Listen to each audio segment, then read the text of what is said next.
I think we good. I think we good. I think we good. I think we good. Let's bring this in. Hey, y'all. Clap.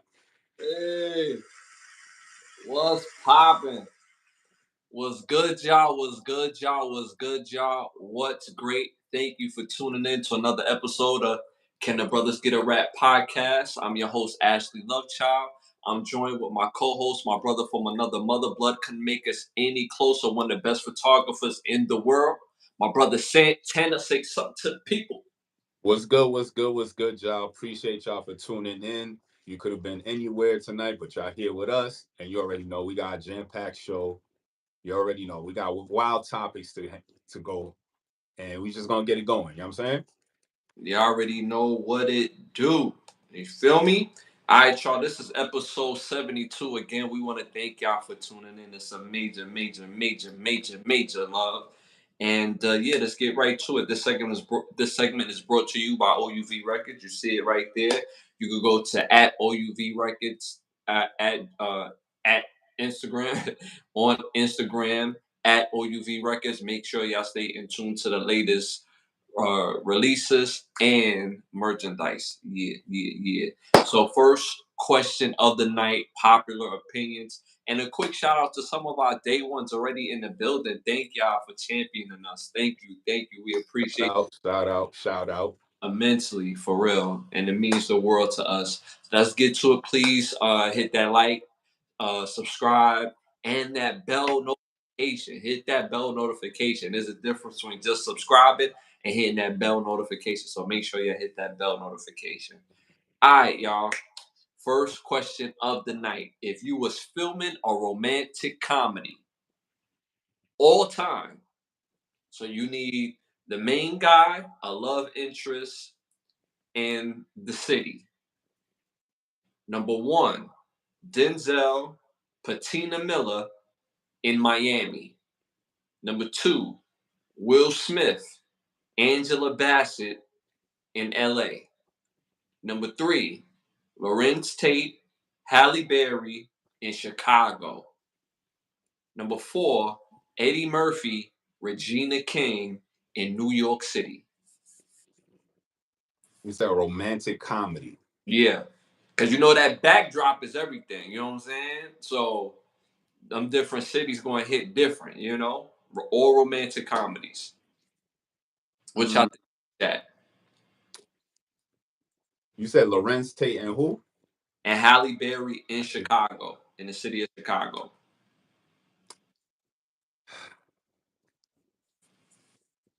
I could definitely see. I could definitely see a Lorenz Tate and Halle Berry in Chicago. And why I say that? Because the a cold, wintry night.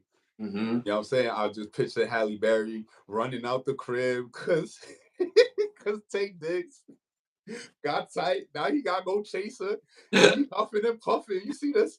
You know how cold it is, and you see your breath in the air and shit. He's like, "Come back to me, baby. I love you." He got the bearskin rug over his neck. And he got paws. He got the turtleneck and the you know what I mean, and the peacoat. Yo, You know the winters in Chicago brutal, kid. You need that, you know what I mean? The extra warmth, kid. You know what I'm saying? that's a wicked combination, bro. That's a wicked yo. If you a New York dude, yo, I suggest if you from any state and you're at a party with a New York dude that has on a pea coat turtleneck, yo, it's no competing with that kid. Nah, That's you just off of got fashion. You know what I'm saying? you just gotta let Buddy rock. Don't step on his shoes. Make sure he good because he fly tonight. You know what I'm saying? That man got all types of superpowers, so leave that alone. You know what I'm saying? I'm gonna just stand right next to him and get the glow back. You know what I'm saying? And if you got a girl, keep her on the tuck. You know what I mean? Yo, we both work for Smart Tech. You know what I'm You know saying? what I'm saying? Because if y'all work for Smart Tech, you gonna lose your chick. You know what I'm You know what saying? I'm saying? Oh But man, that's that's what I'm gonna fuck with. so. All right, so you go Lorenz Tate and Halle Berry with the backdrop of Chicago. I like that. I like that. Um, this one is a tough one. This one is a tough one because they both funny, and because she has a sexiness that I think that's underrated, and because she can act. I'm gonna go with Eddie and Regina King with that dirty, rusted pizzeria New York City. You know what I'm saying? Smelling like just straight, just a bag of just bacon, all in that. You know what I'm saying? All Just that, all of that. you know what I'm saying? I think I'm gonna go with Eddie and Regina King in New York City because I keep thinking about like boomerang type. You know what I'm saying? So instead of having like Halle Berry or the other girl, I can't remember her name at the moment. Instead of having her, you throw Regina King in there. That's mad sassy, sexy, funny, serious, all that tied into one. You know what I'm saying? So I think I'm gonna go with Eddie and Regina King. Uh, Wrong Bro, with and Jack starting already. yo, stupid. Talking about Terry Crews, Keanu Reeves, and the Everglades. Come on, man. P. Diddy, Jada Pickett in jail. Or in Turkey. I mean Turkey. Yo, stupid. Stupid. Yo, all right, so again, I picked Eddie Murphy, Regina King. I did see Eddie Murphy and Regina King in the chat. You also picked Lawrence Tate, Halle Berry in Chicago. The rest of the world went with Will Smith, Angela Bassett in LA at 38%. I can I see can't. that. I don't. I mean, they're great actors. They just never acted together. So I would. You know what? I would want to see it because I never see them act together. Mhm. So I would definitely want to see it. They're top tier. You know what I'm saying? Yeah, yeah, yeah, yeah, yeah, Best in their class, and the professionalism is. I'm pretty sure it's up to par. yeah. So on set, it would be. I mean, some dynamic. So I definitely want to see that. So I'm not mad at that choice. and and this is all time. This means like this don't mean like right now. We talking about like at the height of like Angela sexy, the height of Will Smith being the blockbuster guy. You know what I'm saying? So Yeah, yeah, yeah, yeah, you- yeah. Facts. that would be crazy. And then with that LA background, Mad Bloods and Crips, and you know what I'm saying, just I'm At saying 40s. mad 40s, but mad romance though. You know what I'm saying? Just hella romance in between all the gang action. All right, y'all. Moving on to our next. Uh, Mad love and gang opportunity, my nigga. Yo, all right. So moving on to our next question again on popular opinions. All right, which was the most pivotal music show? The most pivotal music show all time. Number one, 106 in Park. Number two, Video Music Box. Number three, Soul Train. This is a hard choice because all of them was hella pivotal. Like, Yeah.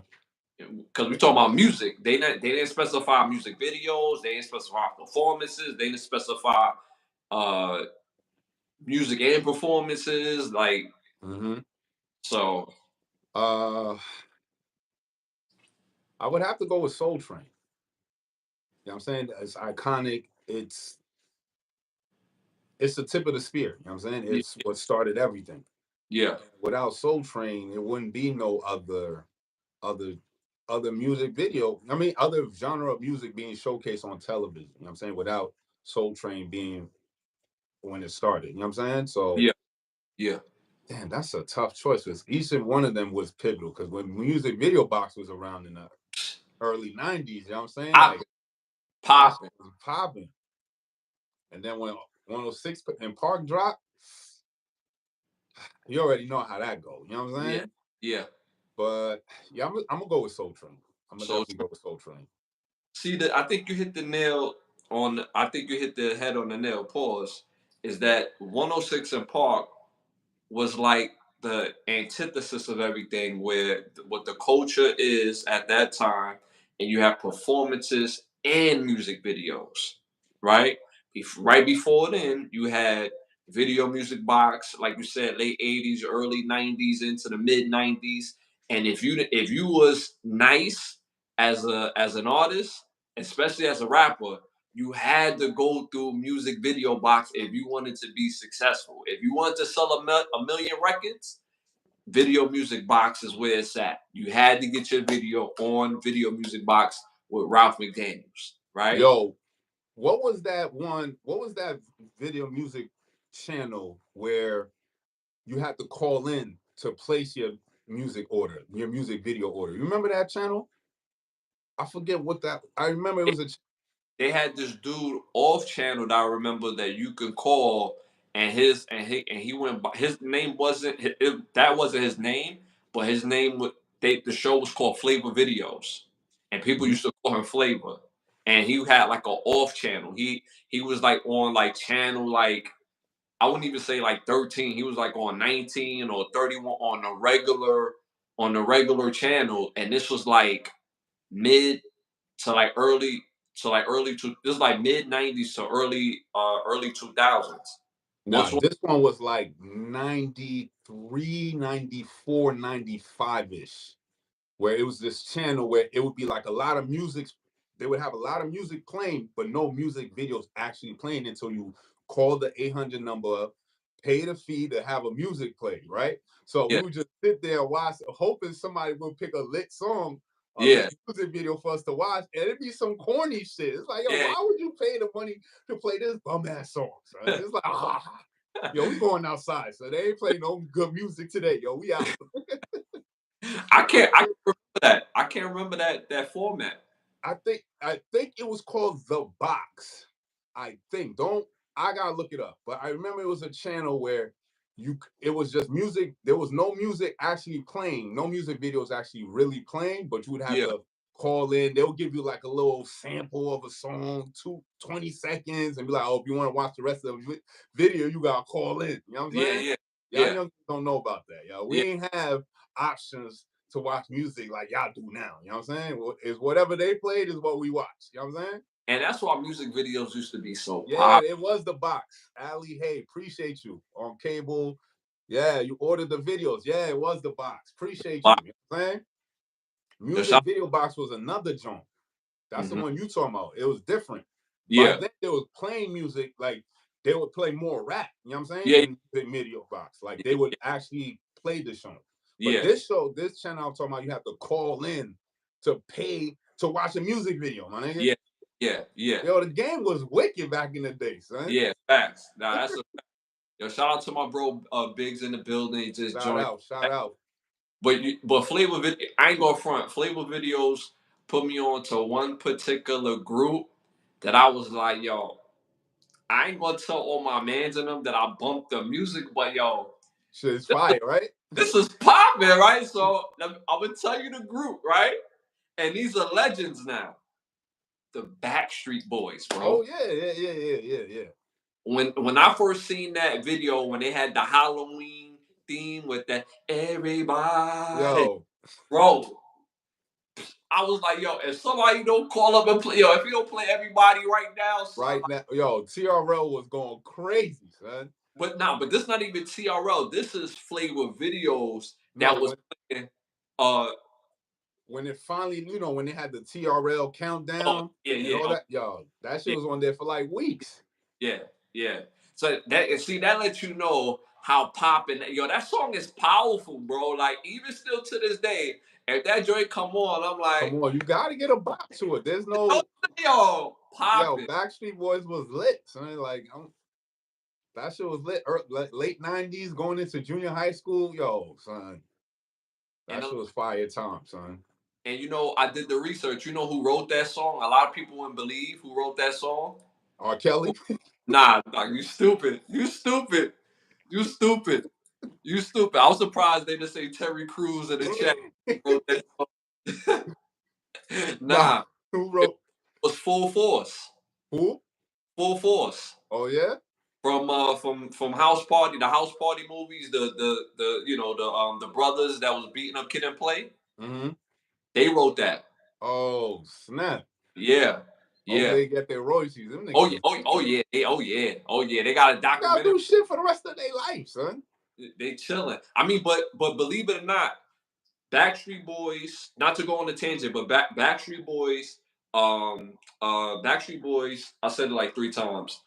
NSYNC, Christina Milian, uh, um, no, Christina Aguilera. I said Milian. Christina Aguilera and what's the Britney other? Spears. And Britney. They wrote all their top level hits. Full Yeah. force. Oh, Full. them niggas is ill. Yeah, they chilling.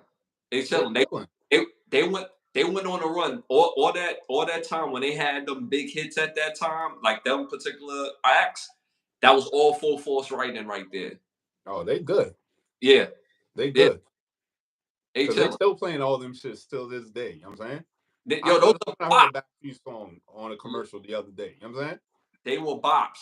They were certified bops. Shout out to Full Force because they had hits in the 80s, 90s, and 2000s, yo. They don't get no type of credit. Some Diesel brothers from Brooklyn, instead of rapping, they singers. And they singers, bro. They used to go on stage in the bikini top, sing and join, pull the shorties on the stage, and you know what I'm saying, give a little strip tease, and you know what I'm saying? Like, that's Yo, not yeah, that'd be the worst. An R&B nigga that's brolic, sing your girl's panties off and can whoop your ass. It's like, yo, bro, you got it, son. Damn. yo, the At least 80s. if it was Chris Brown, I got a chance. I can fight the nigga. But if you brolic and you dance like Chris Brown and sing like the nigga, nah, fuck you, my nigga. I'm gonna just go that way. You know what I'm saying? Yo, the 80s is wild. Like they come on stage in a robe and it's a bikini briefs and busting high notes. Like yo, the 80s is not a real place, yo. So and they from Brownsville from all places. So you know what I'm saying? You know they can fight. You know what I mean? Yeah, you know what I'm saying? But you went with Soul Train. I'm gonna go with Soul Train as well. Soul Train was so pivotal for that long. And remember, Soul Train went off like in the mid 2000s. So they Yeah, was 70s all the way to the mid 2000s, and it would have kept going on. But the owner of Soul Train, the leader of Soul Train, Don Cornelius, was like, "Yo, I don't want no more parts of this. I'm about singers. I don't know enough about this rap thing, and I'm a bit out of touch.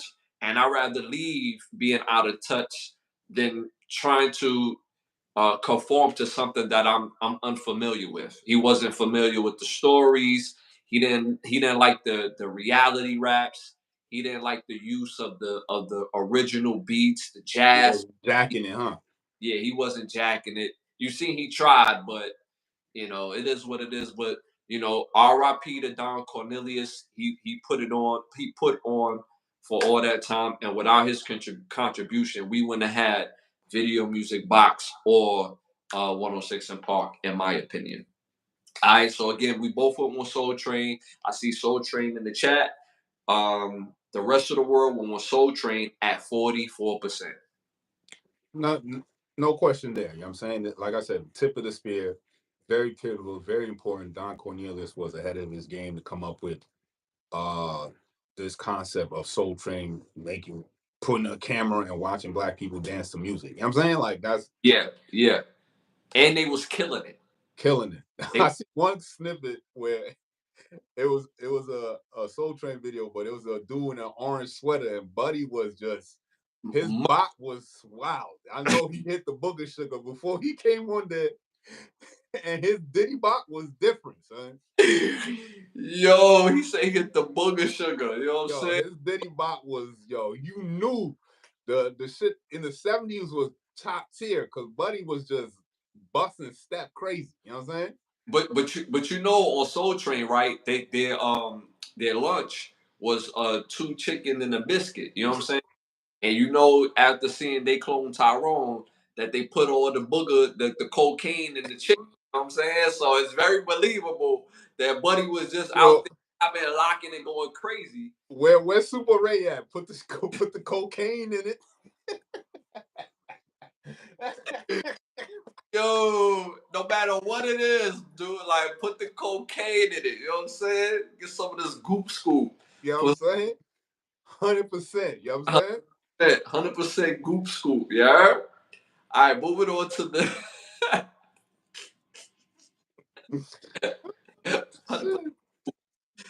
Yeah. Yo, Mm-hmm. next question. Next question. This is a Game of Thrones question. Mm. Sinister character ever on the Game of Thrones. Number one, Cersei. Number two, Ramsay Bolton. Number three, King Joffrey. Number four, Stannis Baratheon.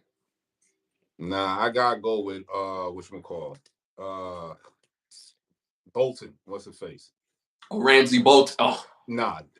Top tier. Nah, son.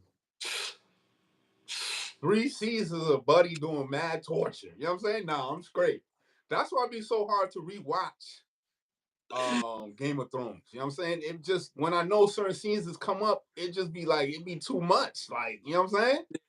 yeah, Especially when watching those episodes when it first came in, you was like, yo, what the oh yeah, no, you niggas is wilding, son. yeah, Now yeah, Ramsey Bolton take top tier, son. The yeah, rest of them, they upper echelon, right?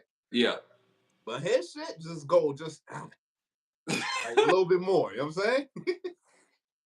He willing to go above and beyond. You know what I'm saying? Yo, for no reason, son, just cause. Just cause, like he just be sizing you up, like, oh, all right, that's I cool. want to do it just cause I want to do it. You know what I'm saying? No purpose, no reason, No just rhyme, cause. no reason, just you know what I'm saying, just cutting off glizzies. You know what I'm saying? Pause. And this is what I be saying about like when women say, "Oh, all men are all bad," and da da da da. No. Yeah, It's certain men that are bad, right? yeah, But then when you put all men into the category, what men you gonna call when niggas like that yeah. Right, is on your head? right, You know right, what I'm saying? right, right. Like you know who became like at first she was like I don't want this dude nowhere near me, but after a while she realized like yo she could do a whole lot worse. Khaleesi with the The Iraqi, Drogo nigga. yeah, like he first coming in the hut, just taking it, know what I mean, just like bend over, like, and then after a while she got little pointers from her little homegirl.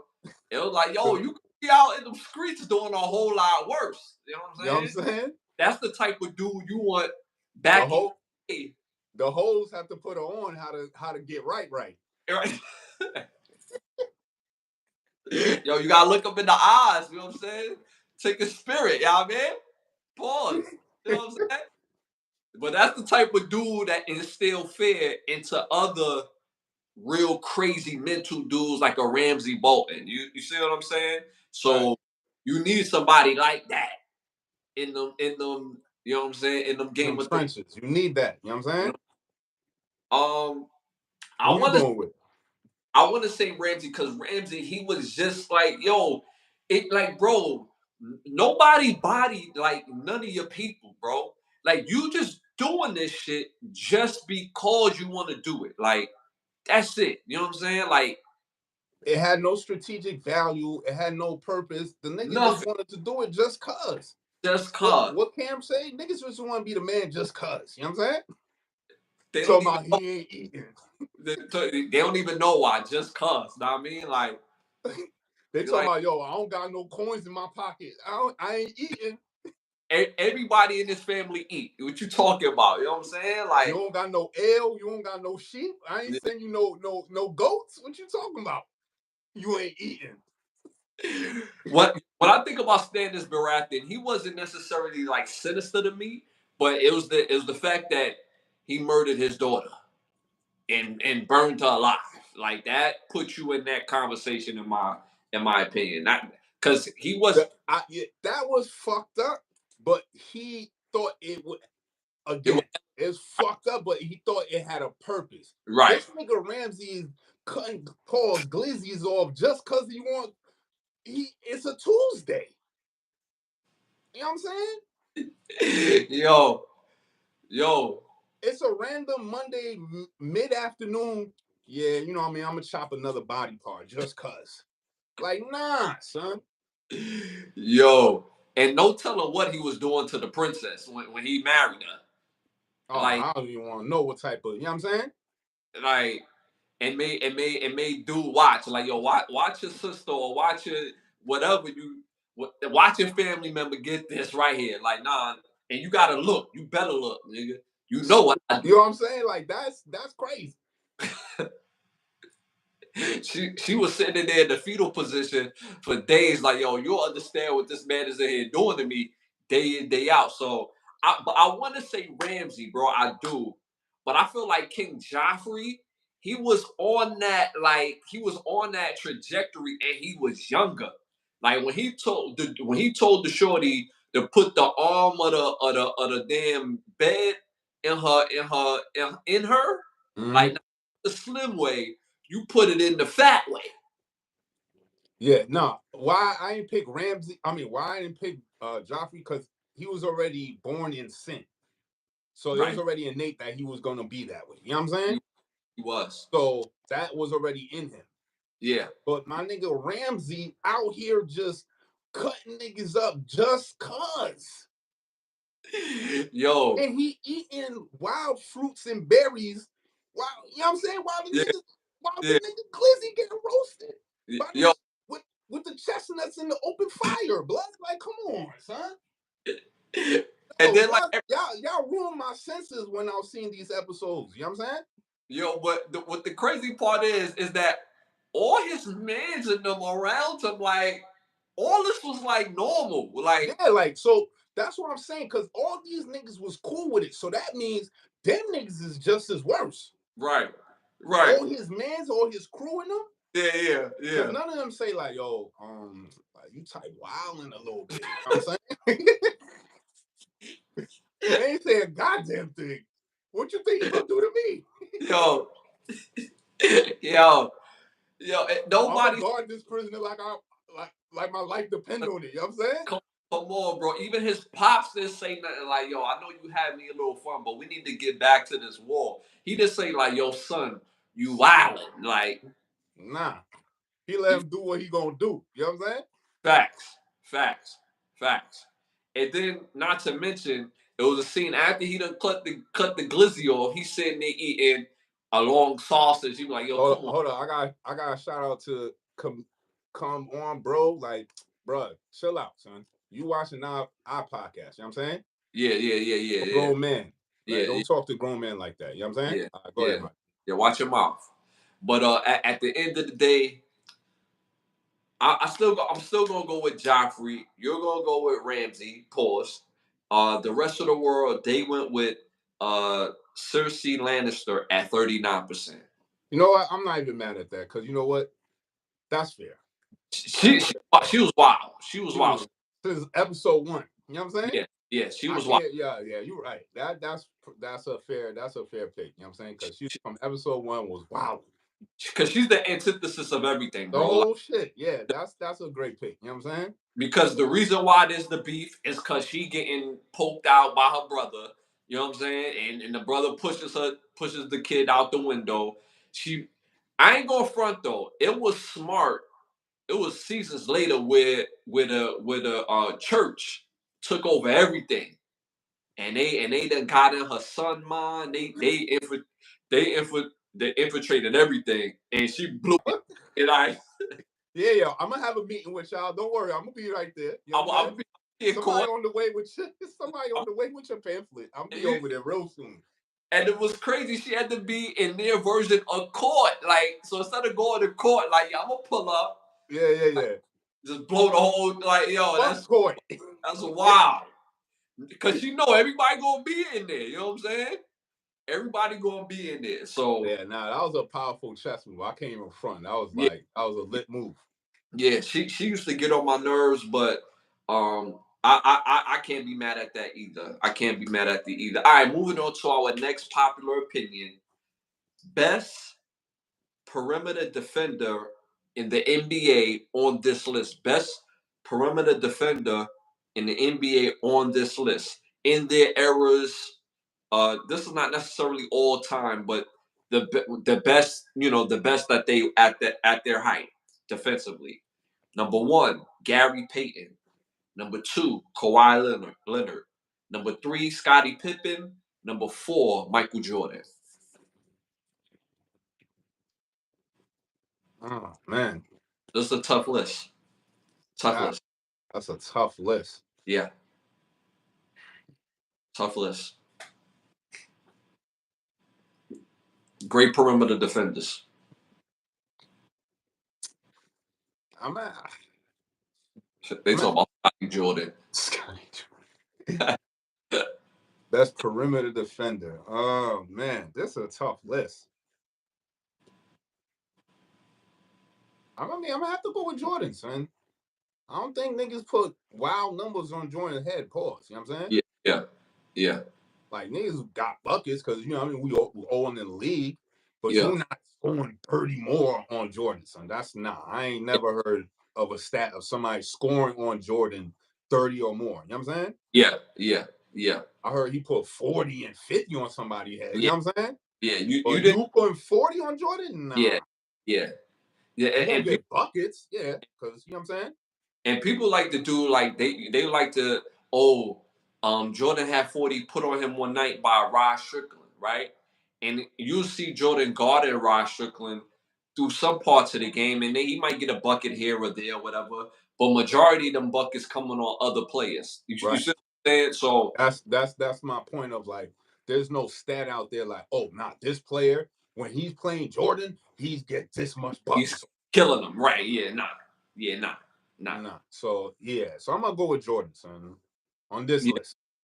A lot of people would say Scottie Pippen, but the reason why I'm not going to say Scottie Pippen because Scottie Pippen had a hard time guarding forwards that had handles. Yeah, he had certain players he couldn't, you know what I'm saying? You couldn't do nothing with. And Grant you, Hill. Couldn't do Grant, nothing with Grant Hill. Nothing. oh my God, Nothing. Like, Grant Hill used to torch Scottie Pippen. Y'all can look it up. He used to torch Scottie Pippen. Torch Scottie Pippen. Torch him. Okay, can't make this up. Can't make this up. Can't make this up. Jamal Mashburn used to give Scottie Pippen work. I don't know if y'all even know who Jamal Mashburn is. Look him up. Jamal Mashburn used to get buckets. Look him up. And a few other guys that was on that trajectory at the time. Scottie Pippen always had the guard, even though he wasn't technically a small forward, but he was a wing. Jerry Stackhouse. He had a lot of trouble with Jerry Stackhouse. I got a list of guys I can name if y'all want me to go on and on and on. There's a list of guys I can name. He used to have problems with guarding them. I'm not trying to diss Scottie Pippen. These are just facts. But he was pivotal, and we're just talking about him defensively. He was a great defender. He's probably like top 5 in all defensive players of all time, no matter regardless of any position. But he used to have trouble with guys who used to get buckets and who got handles. Glenn Big Dog Robinson, Scottie couldn't do nothing with Glenn Big Dog Robinson, bro. Look him up. For y'all that don't know, y'all probably know his son, but Glenn Big Dog Robinson Sr. used to be a whole bucket. Look it up. I want to go with Jordan on this list as well, but I'm going to have to go with Kawhi. And the reason why I'm going to go with Kawhi because Kawhi could guard from 1 to 4. So, and I'm talking about like top tier upper echelons. Like a guy like Giannis Antetokounmpo, there's not many guys who could stop him. There's not many. And but Giannis is an actual power forward. People think he's a small forward. He's a power forward. He's wild, brolic. He's fast. He plays inside. He doesn't play outside. Small forwards play outside in. Power forwards play inside out. And he plays. Giannis goes to the rack. But something about Kawhi's body pause, him being about 6'8", 230, 235, strong as a damn ox. He limits guys and he's quick. He got long arms. He gets steals. You know, he was probably the biggest reasons why the Spurs was able to beat the Miami Heat in those times when they won those championships because he was like he had the ability to give LeBron crazy fits, not to mention Wade and of course Ray Allen. So I'm gonna go with Kawhi. I think this group is top tier elite when it comes to perimeter defenders. I don't think you can have a conversation without this 4 on this list. So honestly, it doesn't matter to me who it is, but I'm gonna go with Kawhi because I feel like Kawhi could guard from 1 to 4. Jordan is a guard defender. He's not necessarily a power forward defender. I'm not putting him on a power forward. He I've seen him have a little problems with with uh with Magic Johnson, but Magic Johnson wasn't dropping 30, 40 points on Mike. But Magic's when he scored, his buckets matter. So Mike to me is right there with Kawhi, but Kawhi, he has a bigger body. Pause. So I'm gonna go with Kawhi. So I went with Kawhi. You went with Michael Jordan. The chat has I see a whole bunch of people that's not on this list. They said Penny torched him too. Yes, Penny Hardaway torched Scotty. Yes, that is a fact. Look it up. Look it up. But Penny wasn't even a small forward. It was just the fact that Penny was 6'7" and Scotty is 6'7", torching him, torching him. So this is not no knock on Scotty. He's still a great player. But the rest of the world, they went with Kawhi Leonard at 37%. 37%. Ain't mad at it. He is a natural guard. You know what I'm saying? Like his defending skills is top tier. You know what I'm saying? Yes, absolutely. Absolutely. All right, moving on, y'all. Moving on to our next segment. Hollywood Need to Ask Us. All right, what you got for us today? I'm gonna let you go first. All right. So you know what? Again, you know how you when you growing up, you like certain shows, but you don't tell your homeboys that you like certain shows. And I'm like, one of my shows I used to mess with was Dawson Creek and Melrose Place. You know what I'm Mm. saying? Damn, you took it back to Melrose Yo, Place? yo, Melrose popping, dog. Like, so I want to see a new Melrose Place, but I want to make it urban though. You know what I'm saying? I want to make it more like Martin Luther King Place. You know what I'm saying? I want to. Because Melrose was popping, but sometimes it get a little too unrealistic. But Melrose was secretly like I bumps with Melrose. I was tuning in every weekend for Melrose Place. You know what I'm saying? After a while, 90210 got a little too kiddish for me. You know what I'm saying? So I tapped into Melrose Place. I was on my grown man, even when I was a little youngin'. You know what I'm saying? So I want to see a remake of Melrose Place, but I want them to make it urban, more melanated, and you know what I'm saying? Make it a series like that. You know what I'm saying? Oh, that's lit, man. Appreciate I like that. that. I like that. Yeah. Yeah. I want to see a documentary about the um the video DJs. All the video DJs coming up. I want to see a documentary of how they were definitely pivotal in the days of when music started becoming on TV, when rap became starting to become big, and we needed people to be commentators and speak on the new genre that was coming up. So I want to see a documentary about all those pivotal people, like we was mentioning about the music video box, Fat Five Freddy, Oh yeah. um, uh, Lisa Evers, just so many people, you know what I'm saying? Like that was just pivotal, that was just giving us the news, giving the street, giving us their take, and just bringing us along into this adventure of rap and how it was coming up. So I'd Yeah. love to see a documentary about all those people and have them have they flowers. You know what I'm saying? Fab Five Freddy has been around for so long. You know what I'm Yeah. saying? Yes. Yes. Speaking on the culture, you know what I'm saying? So I definitely want to see a documentary about those pivotal people that paved the way for journalism. You know what I'm saying? Yeah. I don't Mhm. know if they thought that they were doing journalism, but they definitely did journalism and documented rap for a long time. So I want them to all get their flowers. You know what I'm saying? I see Lisa Evers now. She's on the news now, finally. You know Yeah. what I'm saying? Yeah. Yeah. Yeah. For putting Years years on. though, you can never forget her voice. She has a distinct voice. You know what I'm saying? Yeah. And now she on TV doing her thing. So it's like Yeah. I would love for all those video jots and video DJs to get their flowers, get a documentary going, and it basically be based on their view of rap. You know what I'm saying? Yeah. Yeah. That would be fire. That would be fire. That would be fire. I would love to see that documentary pop off and for them to go in depth good like 3-4 episode, series about that. That would be tough. I like that. I like that. Quick shout out to Rowan Yeah, Jack, we man. gotta shout out Rowan right there, Yeah, kid. You showed mad love, son. we appreciate that, Mad man. love, son. Wow, Really. wow. Oh man, Rowan But Jack you was talking about his brewery. What's that? What you got going on over there, son? yeah. Brewing. If I open a brewery in Florida, my brewery name would be Swamp Sauce Bog Juice, uh, Creek Water. Y'all got any ideas? By the way, there is no yodeling on the western half of the country. Yo, yeah, Yo, I got yeah, yeah. yo, bro. I got one for you. Hot dog water. Oh! That's a classic. That's a classic. Yo, copyright that junk, Rowan. You know what I'm saying? You make that, yo. Classic. We've been You know saying what I'm that saying? for years. You heard Classic. you heard it right here, son. You know what I'm saying? Classic. Classic. Like hot dog water is one of those underground New York City words that like, yo, should we tell them the meaning of hot dog water?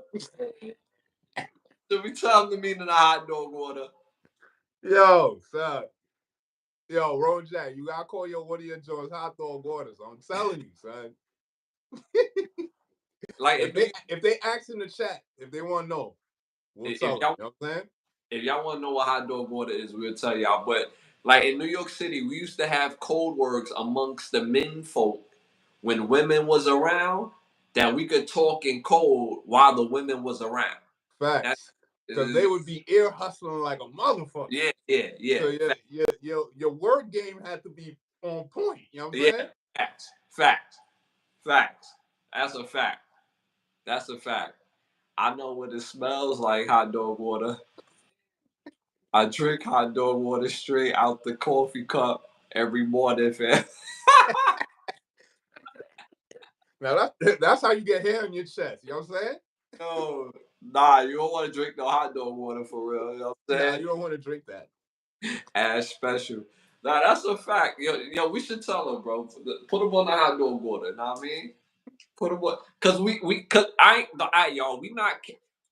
All right, so again, when we had women, the women folk around us, you know what I'm saying? We still had to let each other know what was going on without the women folk. And then a lot of times we will be in passing, you know what I'm saying? So I'll be like, yo, what you about to go do?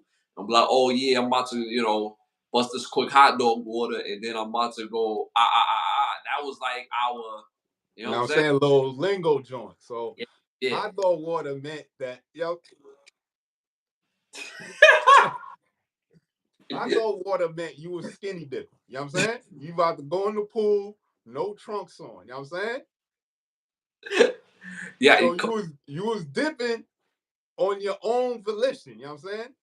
Because remember, when you got hot dog water, when that water sit for too long, the grease on top of the water be right there. So you might fuck around and get some. You know what I'm saying? So you have to be on point. So you had to be ready rock. So for those who don't know, like my brother just said in layman's terms, hot dog water was having unprotected relations. right.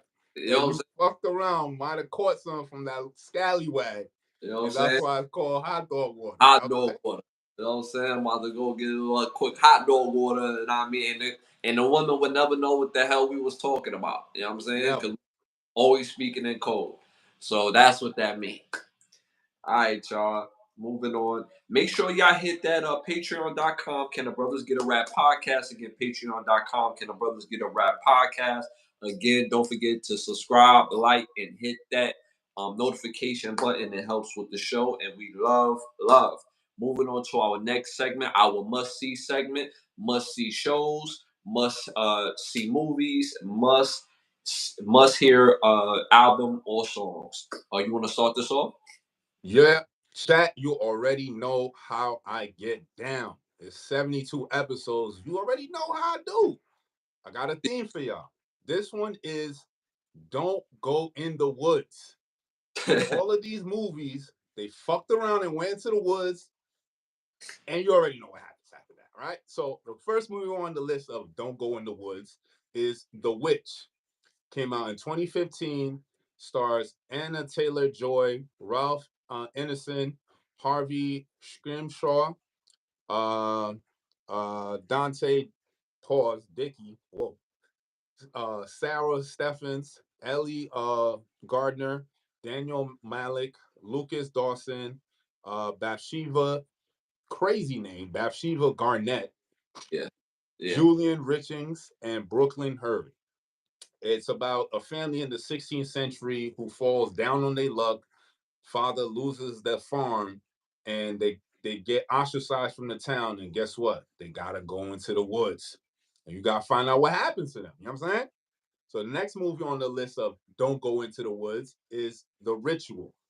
Came out in 2017. Stars Raph Spale, Sam Thornton, Rob James Collier, Asher Ali, Paul Reed, Jacob James Besquick, Matthew Needham, Carrie McLean, Hillary Reeves. It's about a group of guys that are from London. They lose a friend, and to commemorate the memory of their friend, they go on a hiking trail and they fuck around and get lost in the woods. And you got to find out what happens to them. You know what I'm saying? Last on the list of Don't Go in the Woods is The Forest. Came out in 2016. Stars Natalie Domer, Taylor Kinney, Ian Mackin, Oshami Tanapu, and I'm not even going to try to mention that. The rest of the names is in Japanese, and I'm not going to try to slime y'all because their names is crazy. Yeah. Basically, it's about a twin who loses her other twin in Japan, and she goes to find out what happens to her, and the trail leads to this forest, and guess what? She goes in the forest. So you gotta find out what happens to her. You know what I'm saying? So the three movies of Don't Go in the Woods is The Witch, The Ritual, and The Forest. Top tier movies. The Ritual is very good. Witch is phenomenal, and The Forest, all great movies right here. So you're gonna have a good time. And then Don't Go in the Forest. You know what I'm saying? Uh-huh. That's a fact. Don't go in the forest. Make sure y'all You don't need nothing in the forest. You know what I'm saying? They got Yogi Bear and all them niggas in there. You don't need to go there. You know what I'm saying? don't need none of that. You know what I'm saying? Don't need Nah, none of that honey. You know what I'm saying? good. This in the supermarket. You know what I'm saying? All right, y'all. So my must see movies. Again, you know how I do. I don't do a theme like my brother do, but I name movies that I think that y'all seen but y'all didn't see. If that makes sense. All right. So my number one must see movie is called Turbulence. Came out in 1997. Directed by Robert Butler.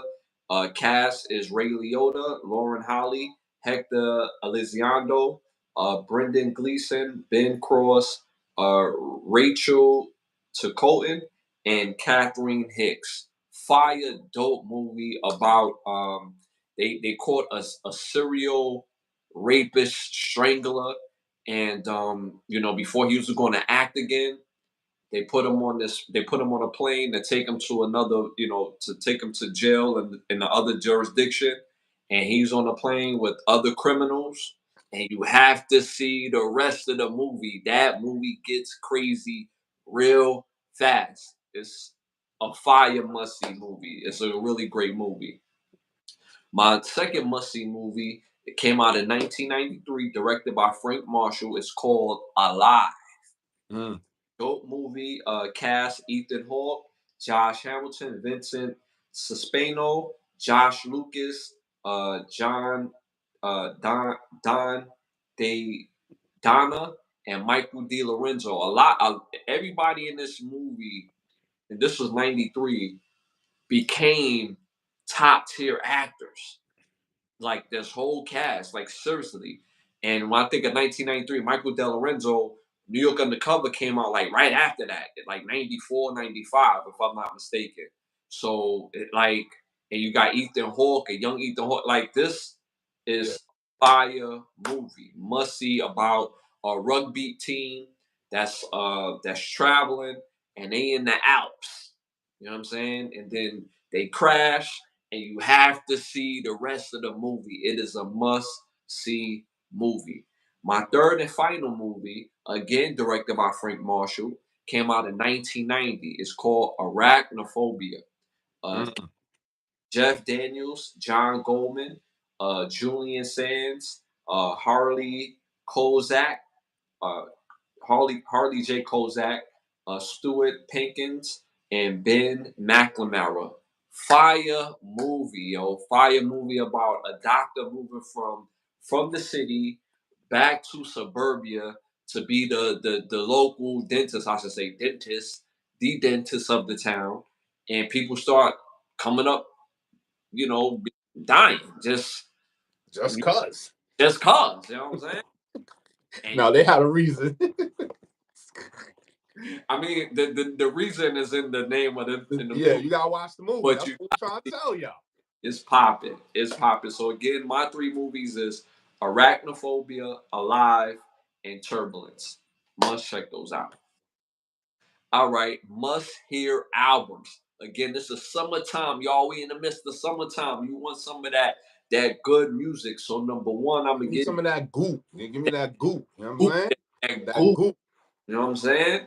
So number one must hear album. Add this to your summertime list. Little Kim Bell Mafia album. Add Ooh. in 2003. Number two, Snoop Dogg, Malice in Wonderland. Came out in 2009. Add this to your summer playlist, I'm telling you.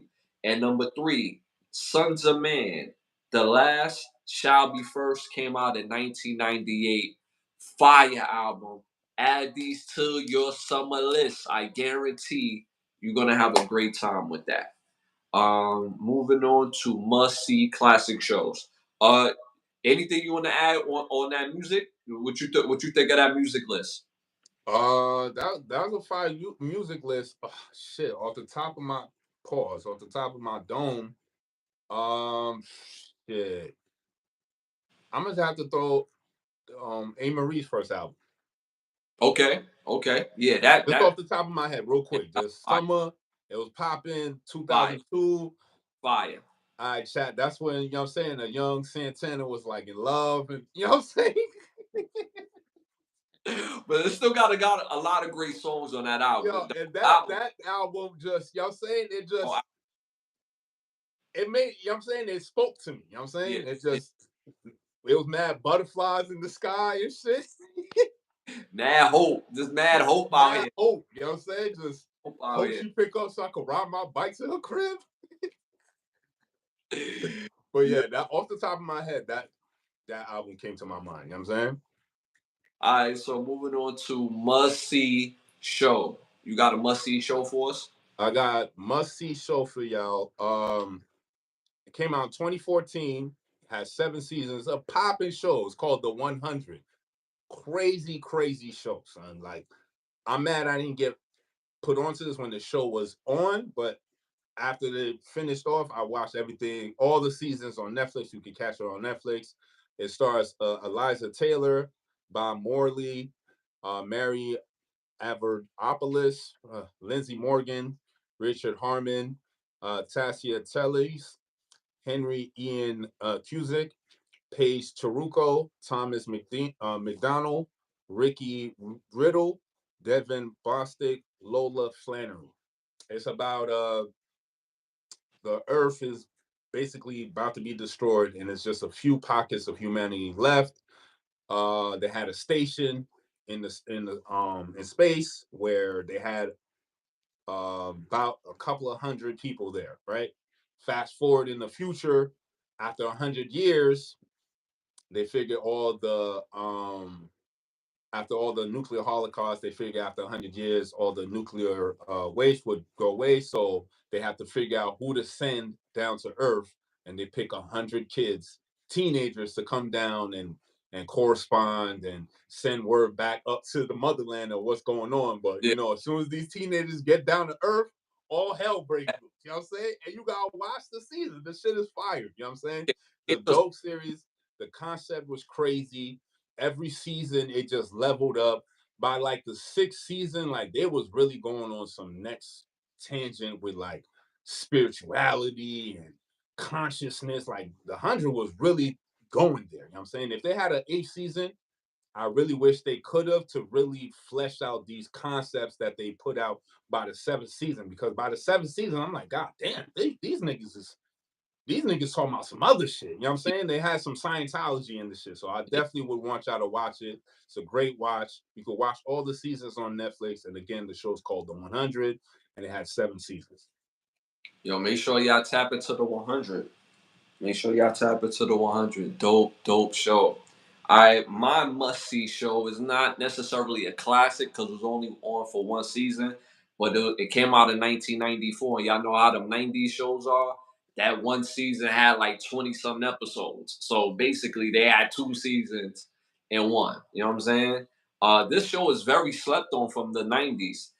Came out in 1994. It's called Manus. The Manus starred Gail You said Manus? Manus. Manus? Yeah, Mantis. Uh-huh. Mantis. Oh. Yeah.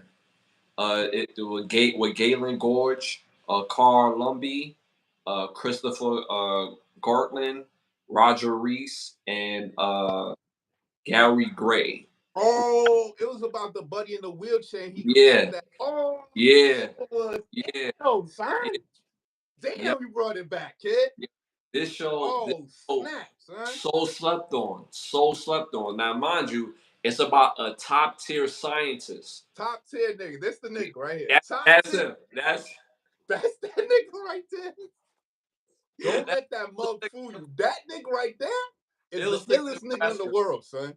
The illest nigga in Nebraska. Know what I The mean? illest nigga in Nebraska. Buddy came up. My fault. Let me not even go ahead. Go ahead, son. My fault. So, like, he was a top tier scientist, one of the best in the world. He even owned his own scientist place. Not just like an area. Like, he owned the building. He owned the area where he could go and do his science, basically his scientist type of thing.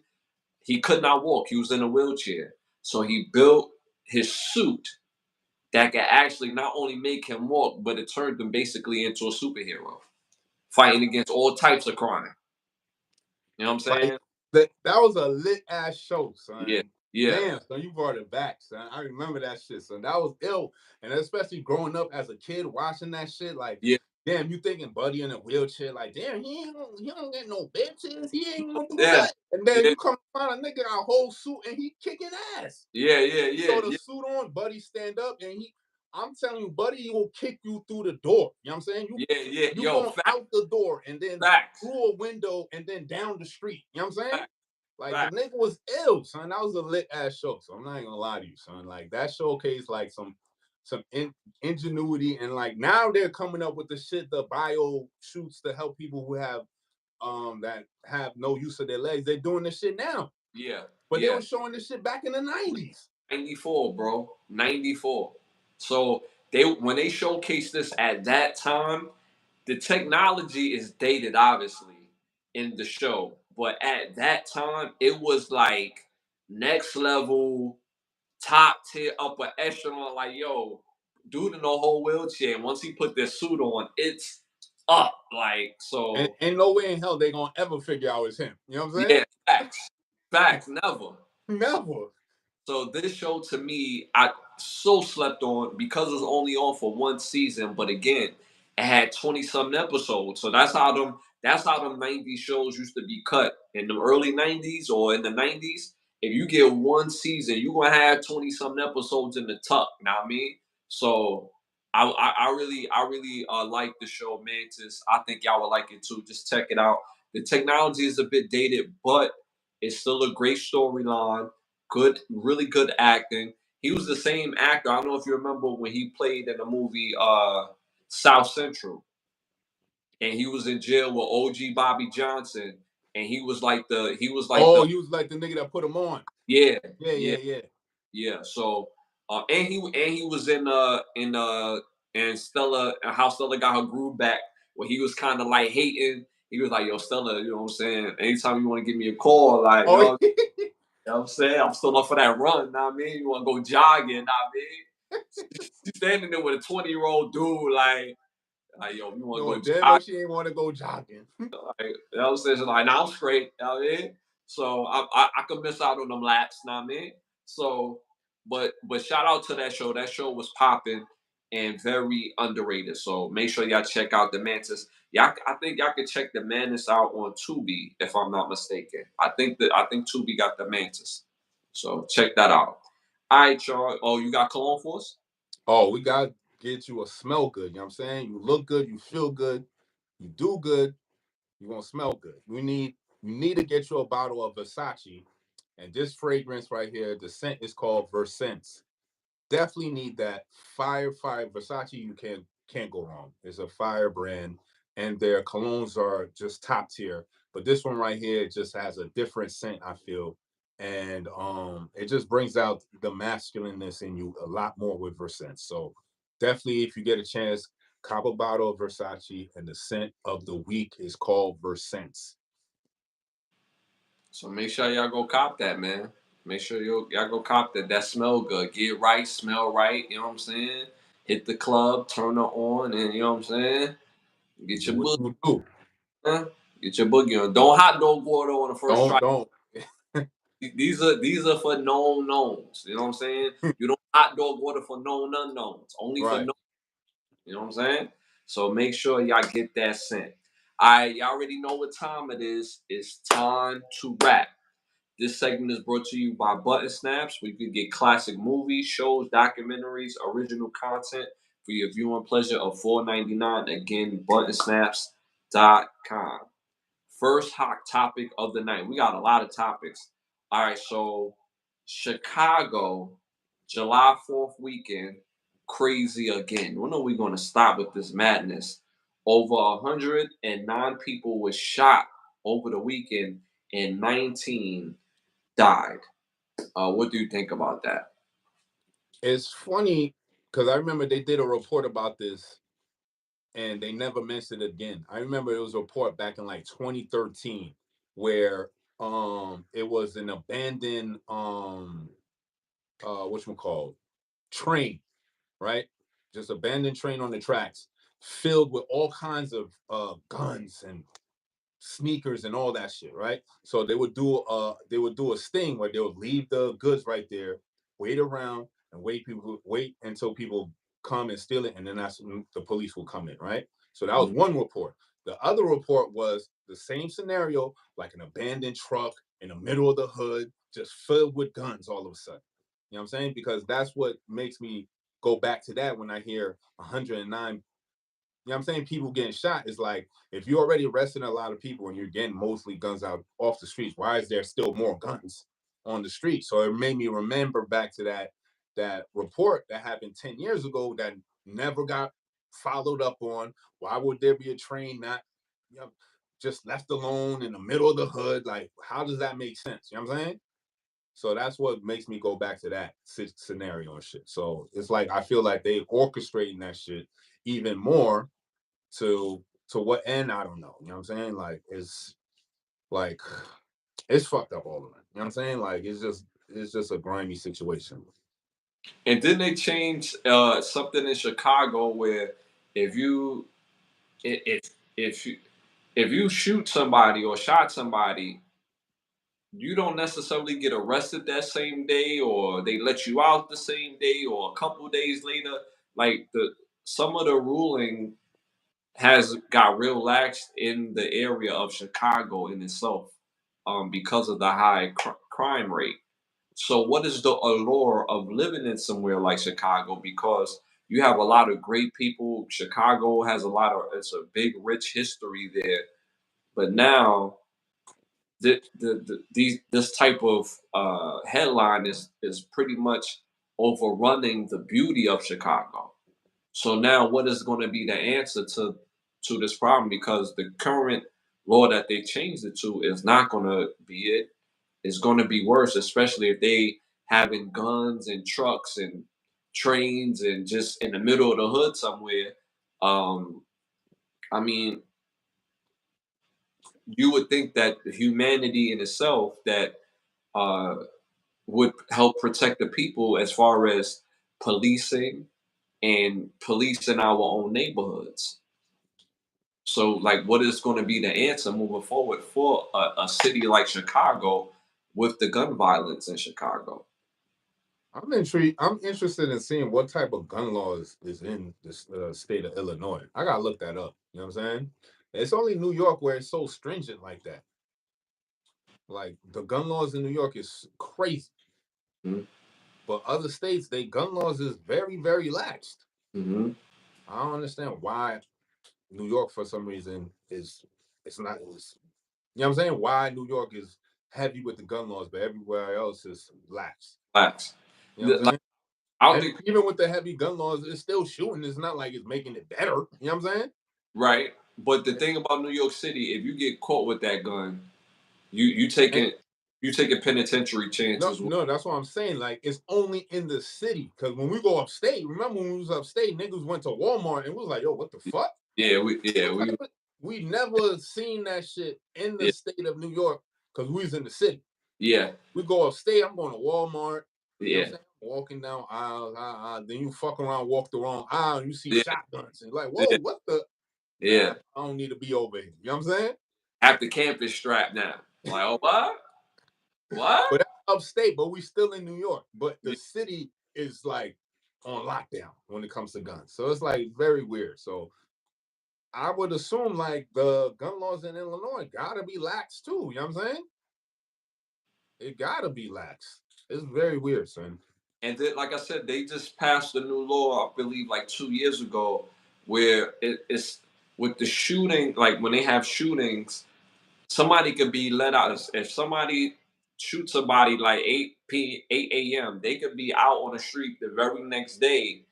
You know, like that's how lax the gun laws is now in Chicago because of the lack of policing and them finding ways to kind of defund the police in areas like Chicago, like even in the area of Pittsburgh, they're going through something crazy right now. Basically, in Pittsburgh, if it's not an emergency, like next level, then nobody coming out.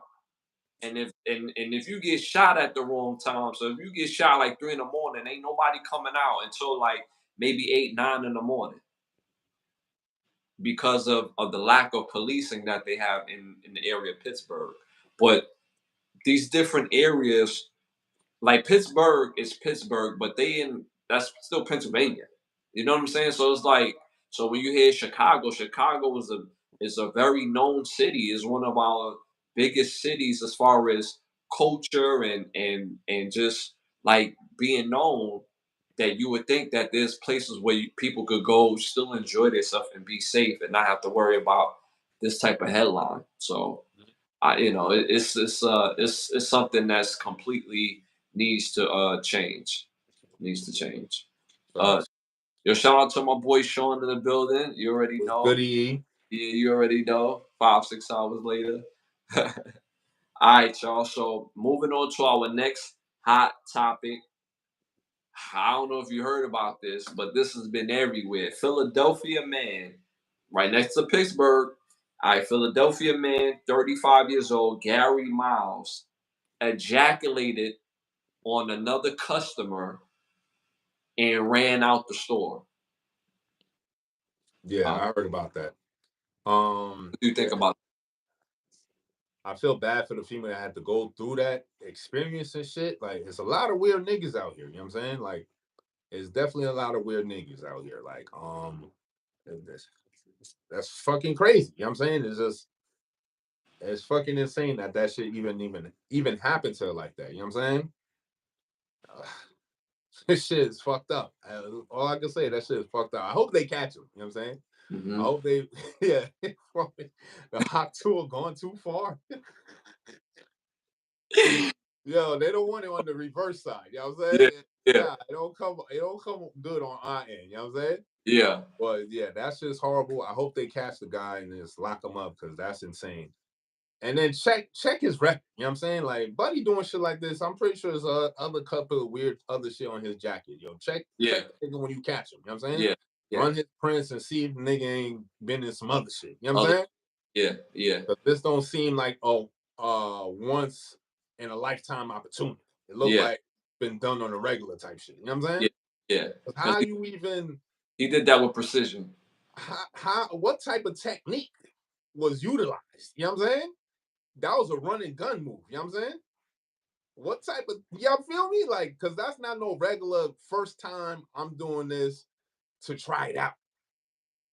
This is like, yeah, I see a target, I'm about to go after it. You know what I'm saying? So that's fucked up. So hopefully they catch a guy. For the girl who went through the situation, woman who went through it, I apologize for it happened to you.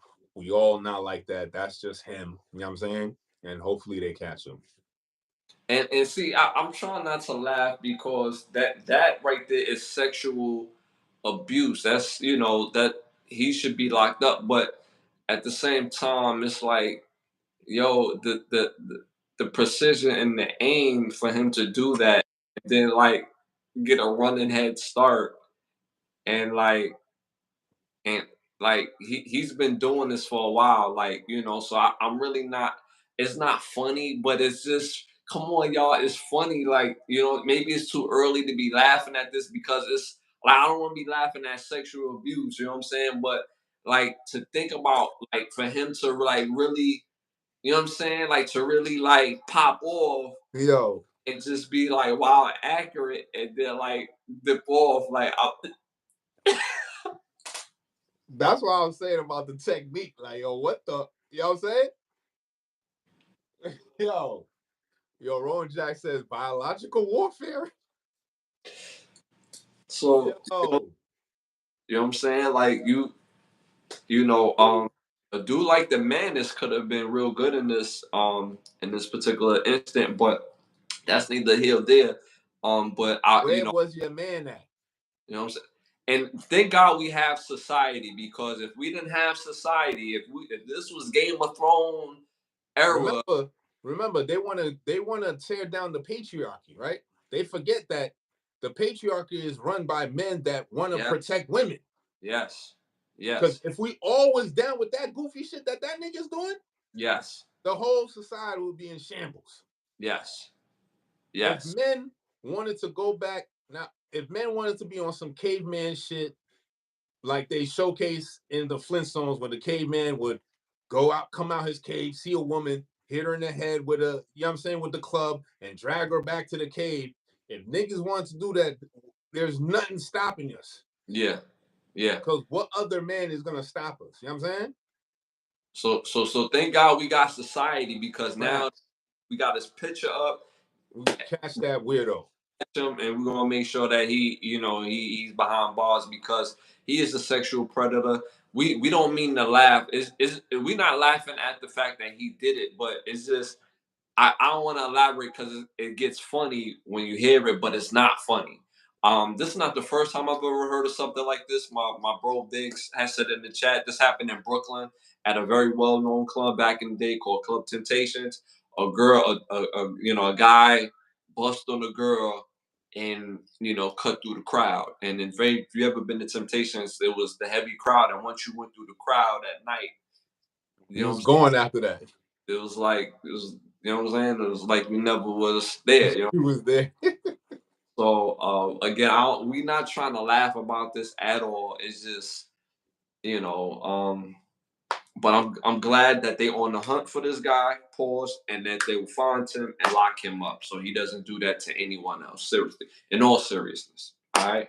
Moving on to our next hot topic.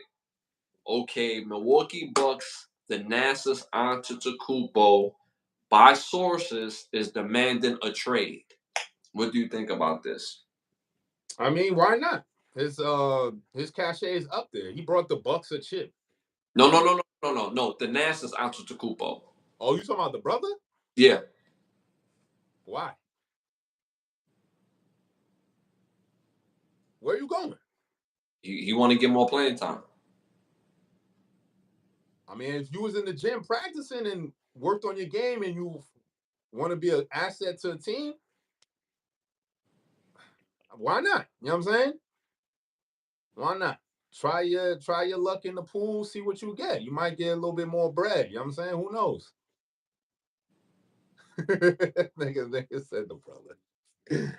Oh man. Yeah, not the NASA's. I know I was hard on him before. Pause, y'all. I know I was hard on him before, but this don't make no sense, bro. Like, he could probably go to the park and give some guys some work at the park, right? The Nasus is what, 6'7", 6'8". So I'm pretty sure he could give some guys a little work at the park.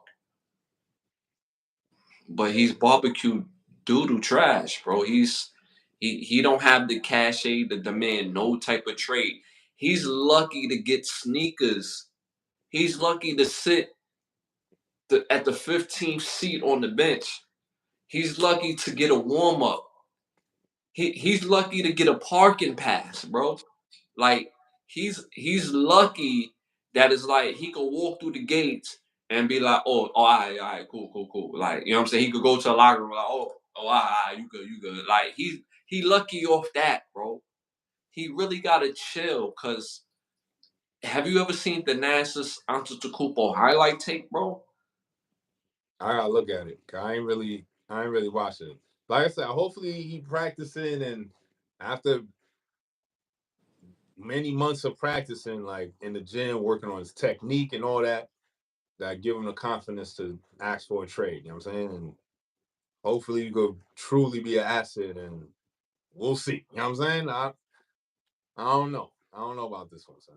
So, bro, like, so the sources are strong, right? Pause. So, like, see, and Giannis is such a good brother. He turned down a sneaker deal, because the sneaker company wouldn't give the NASA's his signature shoe. Bro, I feel Why you. would you put? Why would you not take the deal and just hit your bro on the back end? So he said, yo, if y'all want me, y'all gotta get him a signature shoe. Bro, I don't know what it's like in you know in Greece, but ain't nobody copping those the NASA's ones, bro. Ain't nobody copping that, son. Nobody want them kicks. I don't care if them joints is fire. Nobody's wearing those here. Nobody's wearing those here, bro. So chill. That's all I gotta say. Chill. You know what I'm saying? Make your money. You know what I'm saying? Make your money. Chill, bro. Y'all both in the league. Y'all getting, you know what I'm saying? Y'all getting good. You know what I'm saying? You getting Chill. a good check. Just chill at your bro crib on the couch, stack your money up. He ain't tripping. You know what I'm saying? Y'all going to practice anyway. So just be cool. He gotta chill. He gotta That's really just once. he gotta chill, son. The NASA's ones ain't gonna be what it is. It told about, yo, you see the bubble on my kicks, right? Yo, nobody care about them bubble the NASA's. Nobody ain't gonna try to rock them shits, my nigga, and make them shits fly, son. I'm sorry. Come And on. as much as us from New Yorkers and we always be trying to be different, ain't nobody gonna cop that, son. Nobody copping those. Nobody ain't copping that, son. Just to be, and New Yorkers like to wear different stuff just to be different. We'll Just to cop be we'll cop Starberries before we'll cop that shit, my nigga. facts. And Facts. go to the park and hoop for real, my nigga. Facts. And them Starberries, even though Stephon Marbury is my favorite NBA player of all time because of what he embodies, he played like a dog. He used to just he was doing stuff that they doing now, and they make it seem like this just happened. But them Starberries was I Dookie. just had a different designer for the Starberries because his reasoning was so on point. His reasoning was perfect on kicks being too expensive and kids getting bodied for Jordan. So his reasoning was perfect. It's just he needed a different designer, bro. If he had just a different designer, yo, them shits would have been flying off them shelves. We would have made that nigga hella money. You know what I'm saying? Crazy, bro. Crazy, bro. He got new kicks now, and he named it after his son. I think it's called the Xavier's. They alright. They alright. Now, if he would have had those the Starberries, he would have been working with something. But And, yo, at the end of the day, anything is better than Thanasis ones, my nigga. yo, yo, I'm not wearing them shits to even go to work, my nigga. and what he gonna call him? Like the helicopter? What you gonna call them? Bench 11s, bench 12s. What is he gonna call them? Cross knot? Like what? What? Like what? No playing time ones? Like what? Like what are we talking about? What is he calling them kicks? How I'm gonna get hyped to sit on the bench, son? How I'm gonna get hyped? So how I'm gonna get in the game, nigga? How do I know your kicks work if you don't even play with your kicks in the game? You know what I'm saying? Cheerleader ones? Like what is what are we talking about? You know what I'm saying? So the Nassers, chill, bro. Make your money. You in the lead. You in the lead. You make your money. You you got the plethora of chicks around you. You can make other business opportunities happen. You can segue this back to Greece and get like a popping coaching job or anchor job back in Greece. You're gonna be the man, kid. But chill, like the man. Yeah, I'm about to go in. I'm gonna let him live. All right, moving on to the next hot topic. Bachelorette winner is ordered to pay ex-husband money for their for their divorce.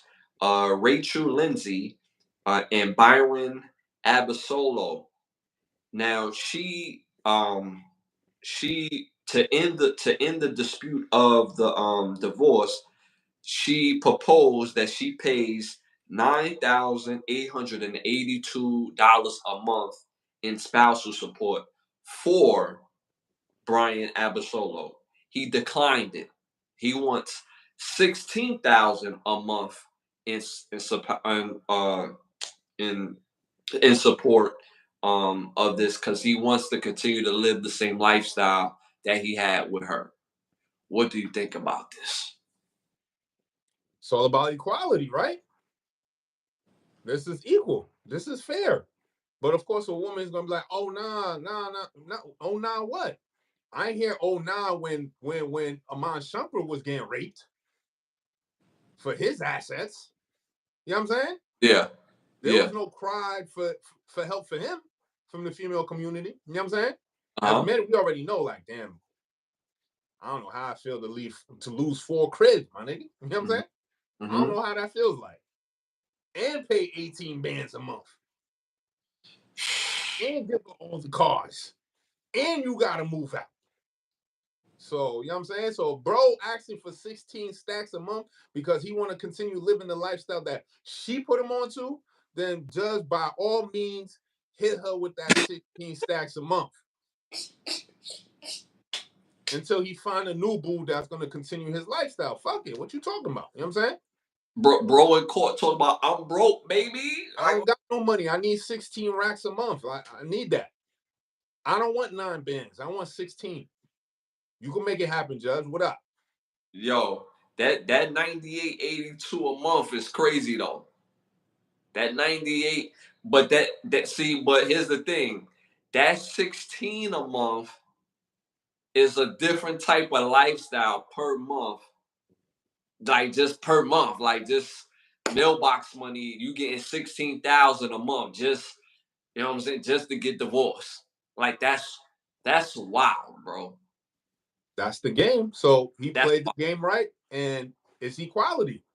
This is what females was talking about. They want equality, right? Okay, fine. You got equality. right, How right, many times does this scenario happen versus when it happens for women? right. Very You little. know what I'm saying? Little. Very little that it Uh, happened for men. The last time we had a not like we discussed about it, but the last time it was on media outlets that a man is getting spousal support, it wasn't that Halle Berry situation. yeah, yeah. You know Mm-hmm. what I'm saying? Uh-huh. And how many years ago was that? Right. And she crying about she can't pay it. You better go act. You better go make some movies. You better pay that child. You better pay that spousal support. You know what I'm saying? Catwoman 2, Boomerang 2 out this mug. Like, Better do something. You got a yeah, couple of movies coming out right now. You got a new joint. You know what I'm saying? You doing your yeah. thing in your bag because you need to pay that spousal support. You know what I'm saying? Yo, that's wild to imagine how much money you make where you could pay damn near 10 because when they say 99 98.82, that's very very particular. That's basically 10,000. So it makes you wonder how much money somebody's making where they could pay somebody $10,000 not to be with them anymore a month. That's why I feel as though to be equal and to be fair, they need to get rid of no fault divorces. Just Uh-huh. get rid of all of that to keep it fair and equal on both ends. All right, fine. You want to get married? Cool. No problem. Get rid of no fault divorces, meaning that you can't divorce a nigga because you graduated and you wanna, you know what I'm saying? Take your degree and go somewhere else. Yeah. Yeah. That's not a reason. You know what I'm Yeah. saying? Did the nigga beat your ass? Did he you know what I'm saying? What did Yeah. he do? He ain't do none of that? Nah, no divorce. You know what I'm saying? Yeah. Yeah. So until then, if a man can find a way to not pay all this shit and get money out of it, yo, by all means do it, because they do it to us every day. We talk about this all the time. Just for us to linking up with a chick, we already got spend bread. Yeah. Facts. Off rip, we already got spend bread. Facts. And that's before I even get to you. I got Right. spend bread. You know what I'm saying? Yeah. Facts. Need to shave. Need a little line up. Gotta get some clothes. Gotta put gas in the car. You know what I'm saying? Gotta come up with some ideas to whether I'm gonna take you back to the crib, Netflix and chill, or we go out. You know what I'm saying? Like Still bread. still bread. And niggas budget women all the time. Y'all are a fucking another bill. You're Mm-hmm. literally just another bill. You know what I'm saying? So Mm-hmm. when men go out their way and do stuff for you, like, acknowledge that. You know what I'm saying? Because that Facts. man didn't have to do that. Just a little bit of acknowledgement. Even if you don't really fuck with him after that, acknowledge the fact that, hey, I appreciate you taking me out, whatever. Respect that man, Tom. You know what I'm saying? Mm-hmm. That's all we asking for is respect. That's it. Y'all not showcasing no respect. And with this scenario, I know the women is gonna be up in roar and upset about it, but it doesn't make sense when you all claiming y'all want equality. This is equal. This is fair. This is what y'all want. So y'all gotta eat it. You know what I'm saying? And she better pay that bread up. But see, my mindset. You better pay that 16, son. Buddy need to keep his life going. You know what I'm saying? yo, yo. Maybe he want to do something different with his life and But see, the crazy be an thing. airline pilot or something. Who knows?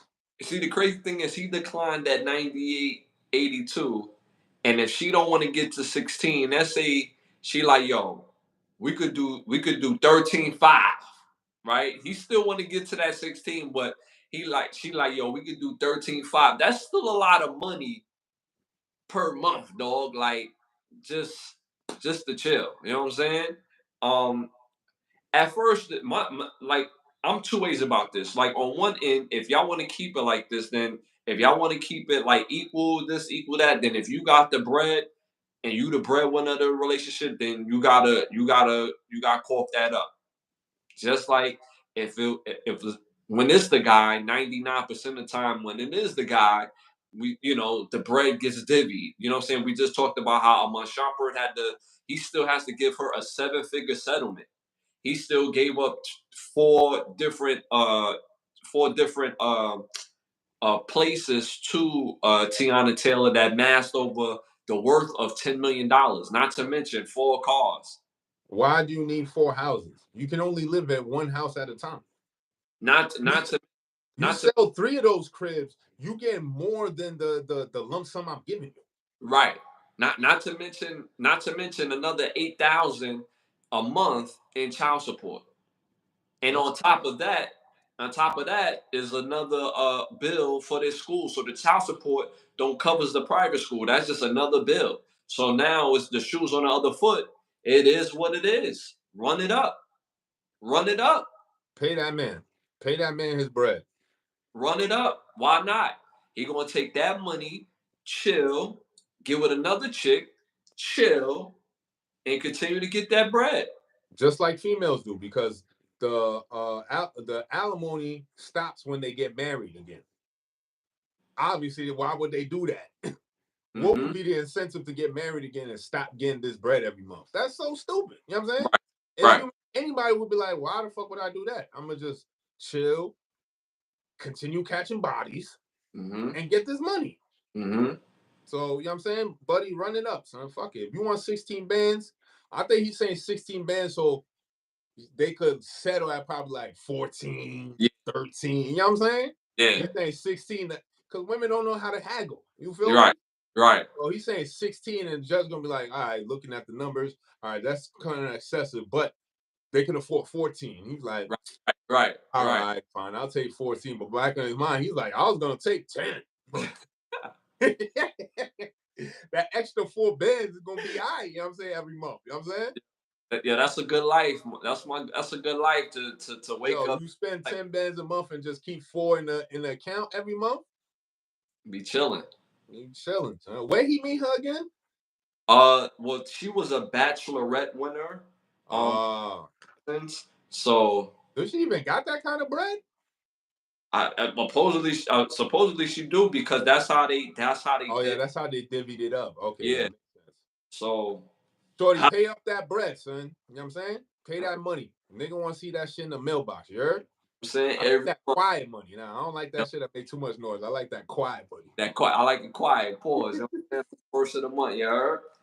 All right, moving on to our next hot topic. The Buffalo Bills of the NFL have announced them helping to launch a national gay flag football league. What do you think about that? A national what? Yeah, I said it right. I said it right. A national gay flag football league. Who the fuck is gonna watch that? I don't know. I would say homosexuals that play football. I mean, what? Like, why you got separate? If there's like, I don't know, son. You Why like not a flag football league? And if somebody's gay, they gay. just play. Like, why do you need to put a label on this shit? If you nice, you nice. I don't care that you gay. Like, you coming with nice plays and this shit's working for us and we winning. You That's gonna all play? that matters. Right, right, Why do you need to make a gay league for what? right. Just, he said P Diddy will watch. God damn. Oh shit. He wanted team owners like, yo, this is a good team right here, kid. You know what I'm saying? Mm-hmm. National Glide. Nah. Um, And it's like it's stupid, son. It's yeah, like just have a regular league, a regular football flag league, and right, whoever comes to and try out and may the best person win the right, position. right, That's right. it. Yeah, right, Like right. we don't need this extra stuff on there. If you nice, you nice. That's it. This is the thing about sports. Is like all the politics can be there, but when it comes to on the field, on the court, it's all about skill. You know what I'm saying? Mm-hmm. You got the skill to play on the court. You got the skill to play on the field. Your brothers on the field believe in you. You know what I'm saying? That's Yeah, why you're on the field. yeah, Because you can't be on the field freestyling. You know what I'm saying? yeah. We Can't, already know that don't work. especially in football. You can't, Especially and especially in football. You can't if the play for you being a free safety and it's cover three and you're supposed to drop back in the middle of the hashes and you decide to stay on the sidelines you're right. because You're right. Instead of doing cover three, you do cover two. You covering the corner of the field instead of covering the middle of the field. And it's like, yo, but I wanted and to then do we got a backside post right. Is you where could you should have been. right. But because you want to freestyle, I got a better play. Right. Like as your team, the rest of the DB is gonna be like, yo, where were you, Where bro? was you? Where was your antennas Where at? was your antennas? And then what you gonna say? Nah, I felt like doing cover two. What? Yo, Yo, you will get washed, bro. You will you get felt. washed, bro. Fuck you mean, nigga? We practice shit all week. You don't feel nothing. Yo, You that's just it. move the way the play was made, nigga. Fuck you mean you felt? Yo, so yeah, so I agree with you. Like, if you nice, you nice. Like, why not just have a flag football league that's funded by the Buffalo Bills? It's not like people are out there with their sexual orientation on their jersey.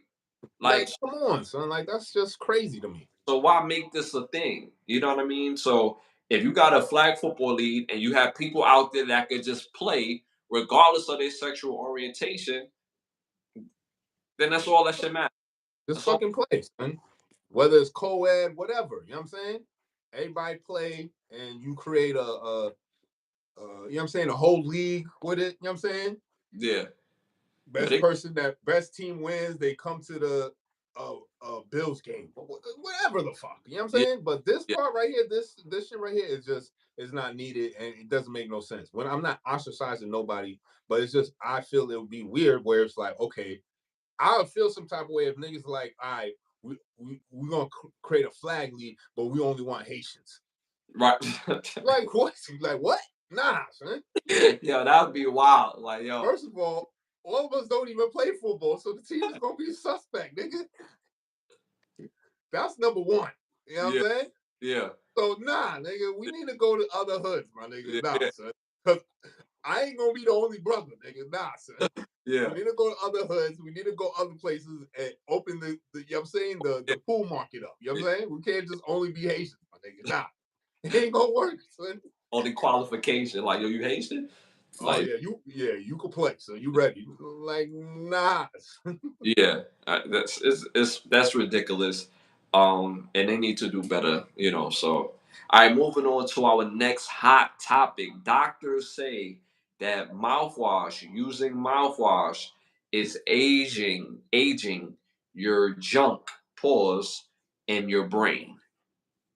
They going in on the chat, by the way. They was going in about the whole gay Buffalo Bills thing, about them creating a flag football league. They going in the chat. That's funny. He said, "Get the backside post now." That was stupid. Yeah. Yeah, Yeah, I ain't even catch that. You know what I'm saying? Y'all be on point. So I fuck with y'all. You know what I'm saying? we love the good jokes. Yeah, You know what I'm saying? Y'all be on point. shout out to Uh shout out to Start Art Smart. Shout out to you. Yeah, but yeah, the doctor's saying that mouthwash is aging your peace, pores, and your brain. nigga, how long has Listerine been out? Y'all just finding this shit out now, nigga? What the fuck?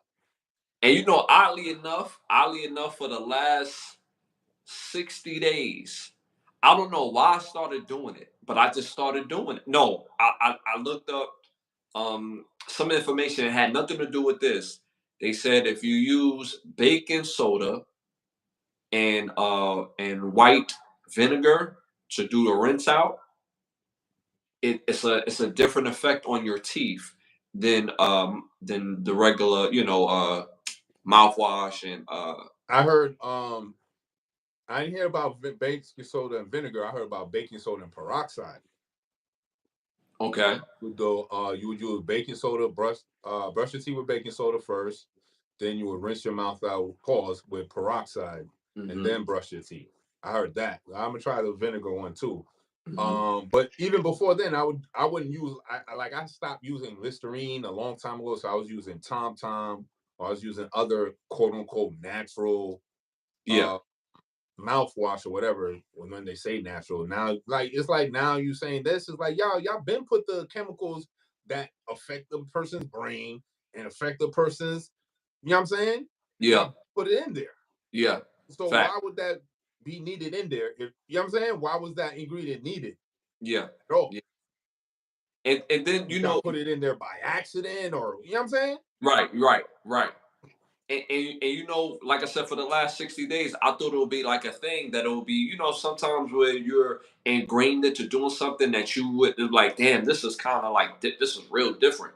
But it's not bad at all. Like, cause if I spend summers with my grandparents in DC, they was real old school. They didn't have Listerine and the regular gel of to brush your teeth with. It was always baking soda. So baking soda wasn't hard to use. It was just the white vinegar to do the rinse. And after a while, the white vinegar, it hit different than the mouthwash. Mm. You know what I'm saying? It gets all the toxins. It helps with also breath as well, but it gets down to the teeth and a lot. And the reason why some people have bad breath is because of the teeth. People used to think bad breath come from bad breath or not brushing the back of your throat or something like that. It comes from bad teeth. So it really gets all the So I thought at first when I started doing it, I thought I would have like, you know how you do something real different. It's like, yeah, I don't know if I'm gonna be able to get through this shit. But yo, I don't even miss Listerine and what you call them. So Listerine and other things like Colgate and all the other stuff Mhm. of the mouth, mouth gel. Pause. So, but yeah, that's what they're saying. They saying is aging your piece and aging your brain. Like you said, how long we've been using this forever? Um, they saying in the chat that they've been poisoning us and Yeah, I putting mean, at the body. end of the day, it's like, yo, fuck it, man. You know what I'm saying? Because at this point, they even had supposed they have not supposedly they have it. They call it forever chemicals, whereas there's certain type of polyurethane chemical that they use in the threading to make spandex, Oh right? wow, So the wow. forever chemicals, and then women are using spandex and all these leggings and all that other shit. And guess With no, what? Your body is absorbing these forever chemicals, and y'all stay wearing leggings. I don't even like women who wear leggings because I think this shit is fishy. and All on, pun intended. on And top of that, no and on panties. top of that, the fabric, you know what I'm saying? Yeah, It's not good at all. yeah, So you're and then you put the fabric next to the most absorbent part of your body. yeah, yeah, yeah, Y'all walking out here wearing these fake ass, cheap ass clothes from Fashion Nova, $8 for a whole fit, and you think you out here looking good, and they poisoning you. yeah. Well, poisoning us. You know what I'm Uh, saying? Because if they got forever chemicals and the fabric lining in their clothes, that's probably in our underwear, white yeah, beaters, and clothes too. You know what I'm saying? yeah. And On, spandex. on top of the BBL. It's, These BBLs killing y'all. You know what I'm saying? Y'all need to stop, son. I don't know who y'all doing that for. Y'all just need to stop. The spandex, y'all need to get rid of them because it's not good at all. When y'all sweating it, your body absorbs those chemicals, and then that's it. but see, but it's interesting you said forever chemicals because we're affected by that too as men, especially as former athletes. Football play. We played football. We played basketball. We was wearing spandex. It's a part of the uniform. You have to wear tights get on the field.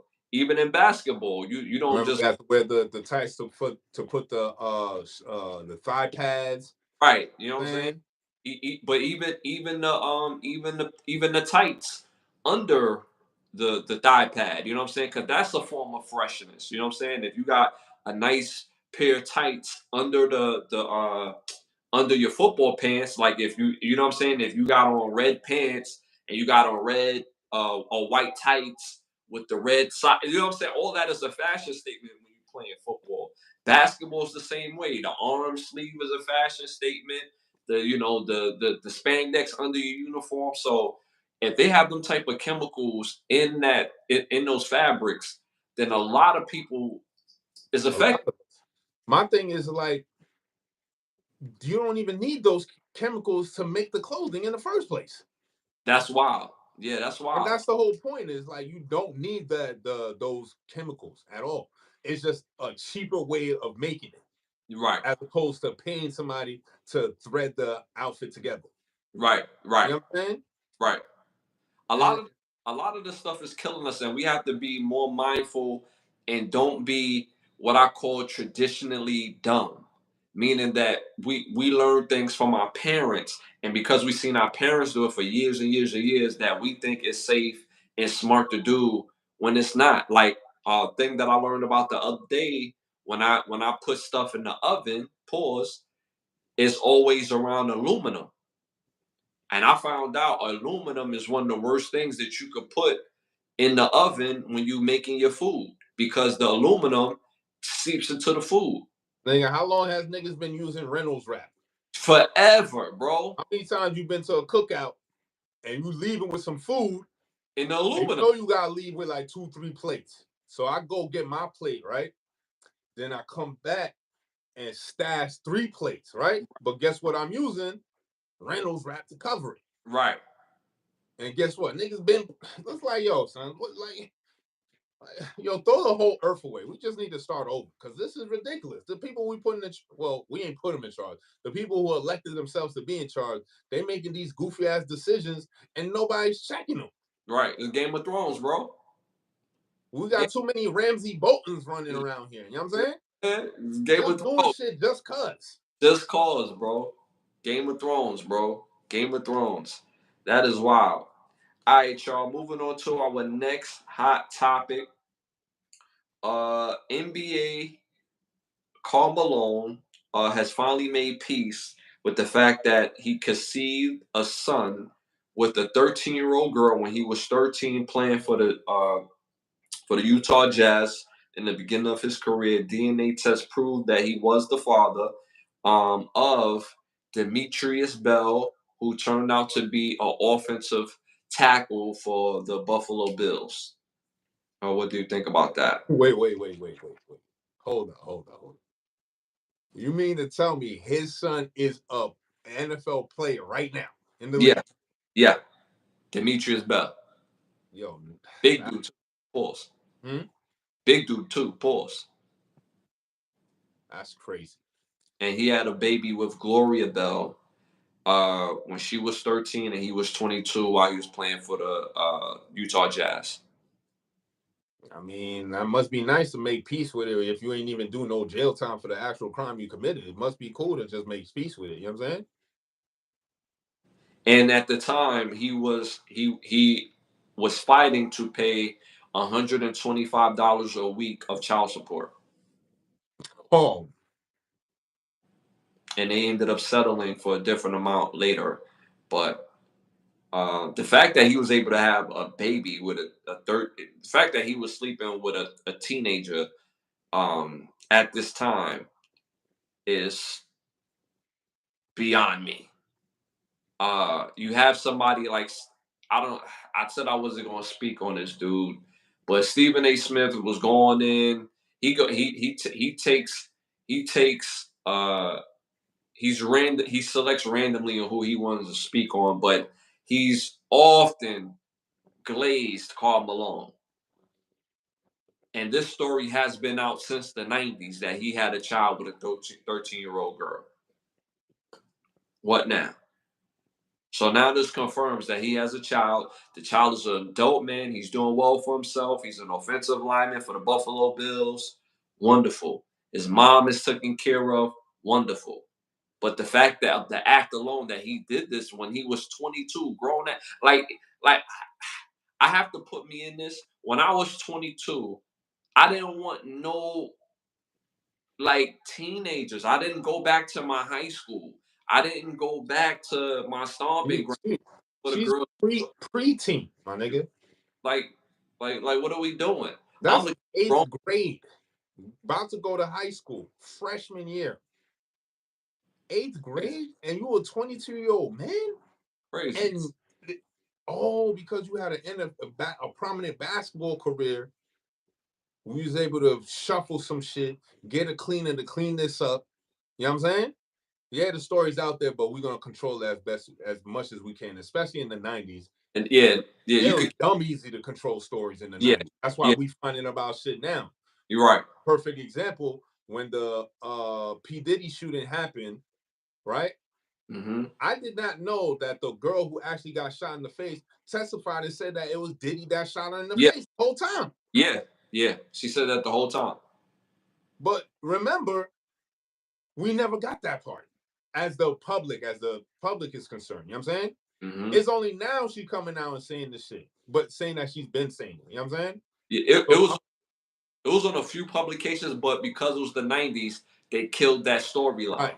They're Right, gonna they're gonna let it be played, but right. then, oh yeah, we're gonna come to CNBC, we're gonna sit it down, show it at 3 in the morning, then cut it. You know what I'm Yeah, saying?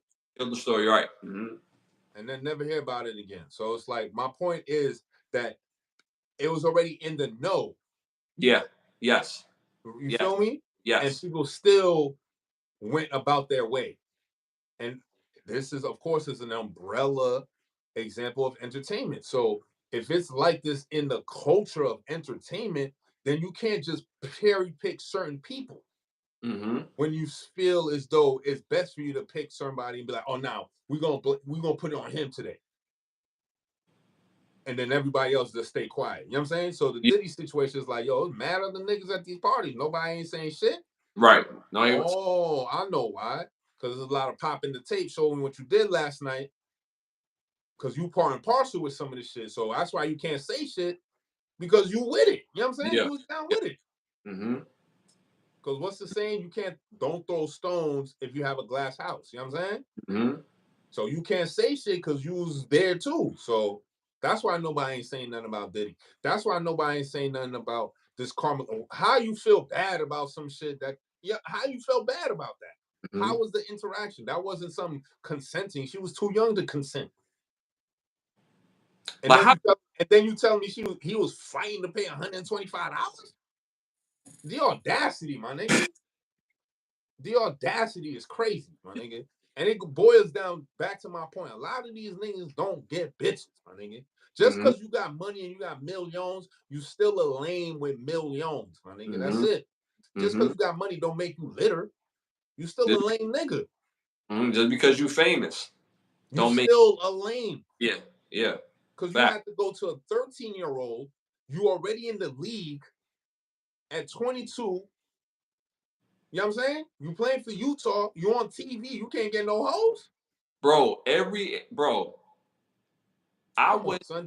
And in the 90s, they was waiting at the hotel room. bro. Come on, what you call said it. Magic Johnson was saying the shit. They was waiting at the hotel room for y'all. So you ain't had no hoes waiting for you. Bro. None? I got several friends right now that play arena football. Several. When I go meet up with them, so we could hit a little club afterwards, they got hoes at the hotel that will pull up. So if arena football dudes got hoes in 2024, what type of hoes they had in the NBA in the 90s? Where it was no social media, it wasn't blowing people up and this, that, and the third, when people was getting their freak on. And I ain't talking about the little scallywags, just the scallywags. I'm talking about people that are known artists, actress, all Mm-hmm. type will pull up. And that's what you settle with? Dude is a lame. Straight lame, yo. Straight lame. Now it kind of makes sense why when people talk about Karl Malone, it's in basketball and basketball only. They don't they don't say, oh, he's a hell of a guy, or da da da da da. Or I remember one time me and Karl Malone was hanging out, and Ain't he's none of them stories. right. You don't Ain't hear none that. of them stories. Because at the end of the day, it's like, we can't condone that. You know what I'm saying? Mm-hmm. You literally did this shit. You know what I'm saying? Facts, facts. So I want to see them keep the same energy for Karl Malone that they was doing with other high profile athletes. Yeah, We'll keep that same energy, lame ass Stephen A. You know what I'm saying? fact You want to talk shit about OJ Simpson who got found not guilty, but you don't want to talk shit about a nigga who is guilty. right. Not It's to the mention, hypocrisy. not to mention that Nicole Brown has a whole killer working as her handyman. Not to mention that both her and Ron Goldman owned the mob, which they frequently used to go to on a weekly basis. The the place where Ron Goldman worked at was owned by the mob, and he was a heavy drug user. That's not alleged. That's real. Yeah, man. Yeah, it's crazy, crazy, crazy. Y'all look it up. Y'all think we see? We don't tell y'all the stuff. Tell you the stuff to convince you. The facts are the facts. Y'all look it up. Look it up. Look it up. Do the research. All right. Next hot topic. Next hot topic. Sexy Red tour is reportedly on the verge of being canceled after 37% of the ticket sales of 85,000 ticket sales. What do you think about that? Starting to see that slowly but surely these women are starting to wake up and realize some of the shit that they condoning and keying to is It's not up to par. You know what I'm saying? So it's took them a long time to finally wake up, but they finally starting to do it. And putting money in this chick's pockets with the shit that she represents does not make sense. If you clean up her rap a little bit better, maybe people will come to your concert. But the ratchet shit you talking about, nobody's buying gonorrhea lipstick. You know what I'm saying? I mean, Nobody wants chlamydia. to, Uh, to the same, to the see, men, we understand that nobody's buying that, but we talking about a lot of unholy and unsane women out here, bro.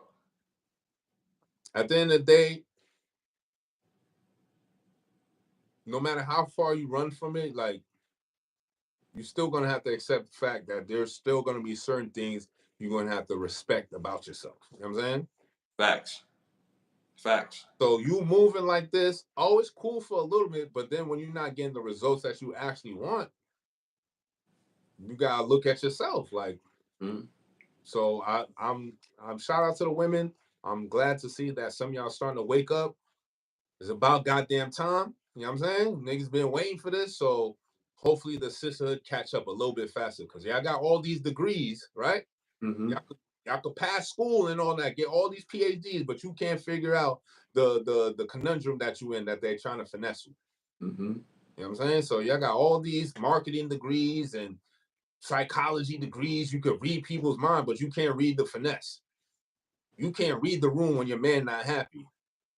All right. Yeah, yeah. But I'm glad y'all could read that Sexy Red ain't for you. So that's what's up. I'm glad y'all could do that. That's good. That's a start in the right direction. So there's some hope for us. You know what I'm saying?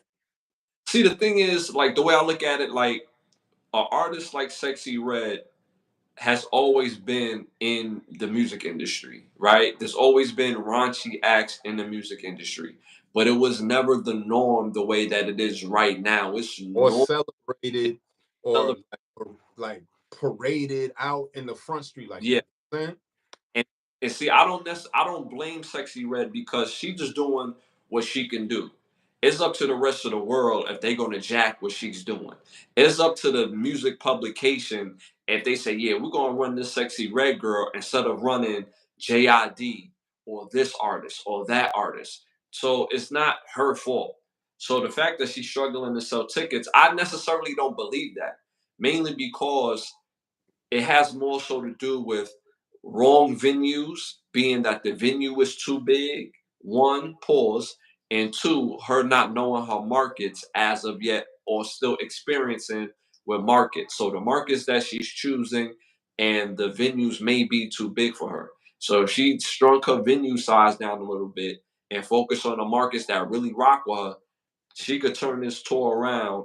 And but it's a learning curve. A lot of artists have to learn their markets. But as far as the music quality, her music is not for me or a lot of people that I know. But she didn't get famous by herself. I got Again, you know, her being her being her being able to make her music, people who are pushing buttons is saying, no, this is Sexy Red. Y'all need to look at her. This, that, and the third. Let's put her on this show. Let's put her on that podcast. Let's do that with her. That's going on, but it's still up to the people to really receive it. Because you.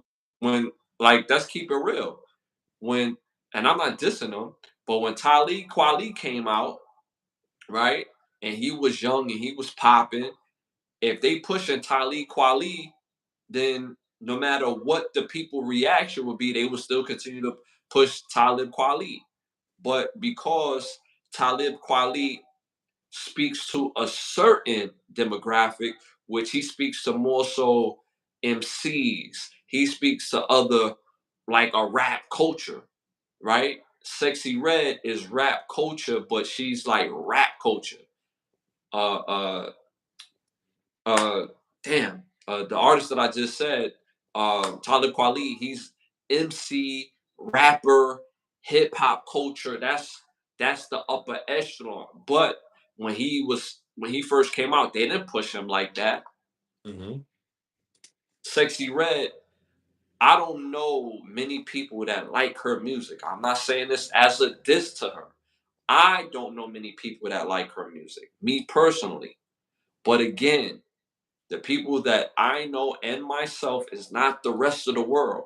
she doesn't depend on my dollars or anybody that I know to eat, but she's a millionaire. So there's a market for her that people listen to her music, but there's difference between the music being available and then pushing the music. And because they pushing it, they you know they ran it up, but she's gonna have to make some changes with her venue size and her markets. So I mean, we see that working, for what you call him. He's still out doing his thing, and I believe he's like 44, 45. Badass. Mhm. He damn near in his 50s, and he's still Yeah, selling little but venues here and there. right You gonna get your chicken. his money. 10 bands a night, and you go to 3 shows a week. You know what Right, I'm saying? right, right. That's And good money.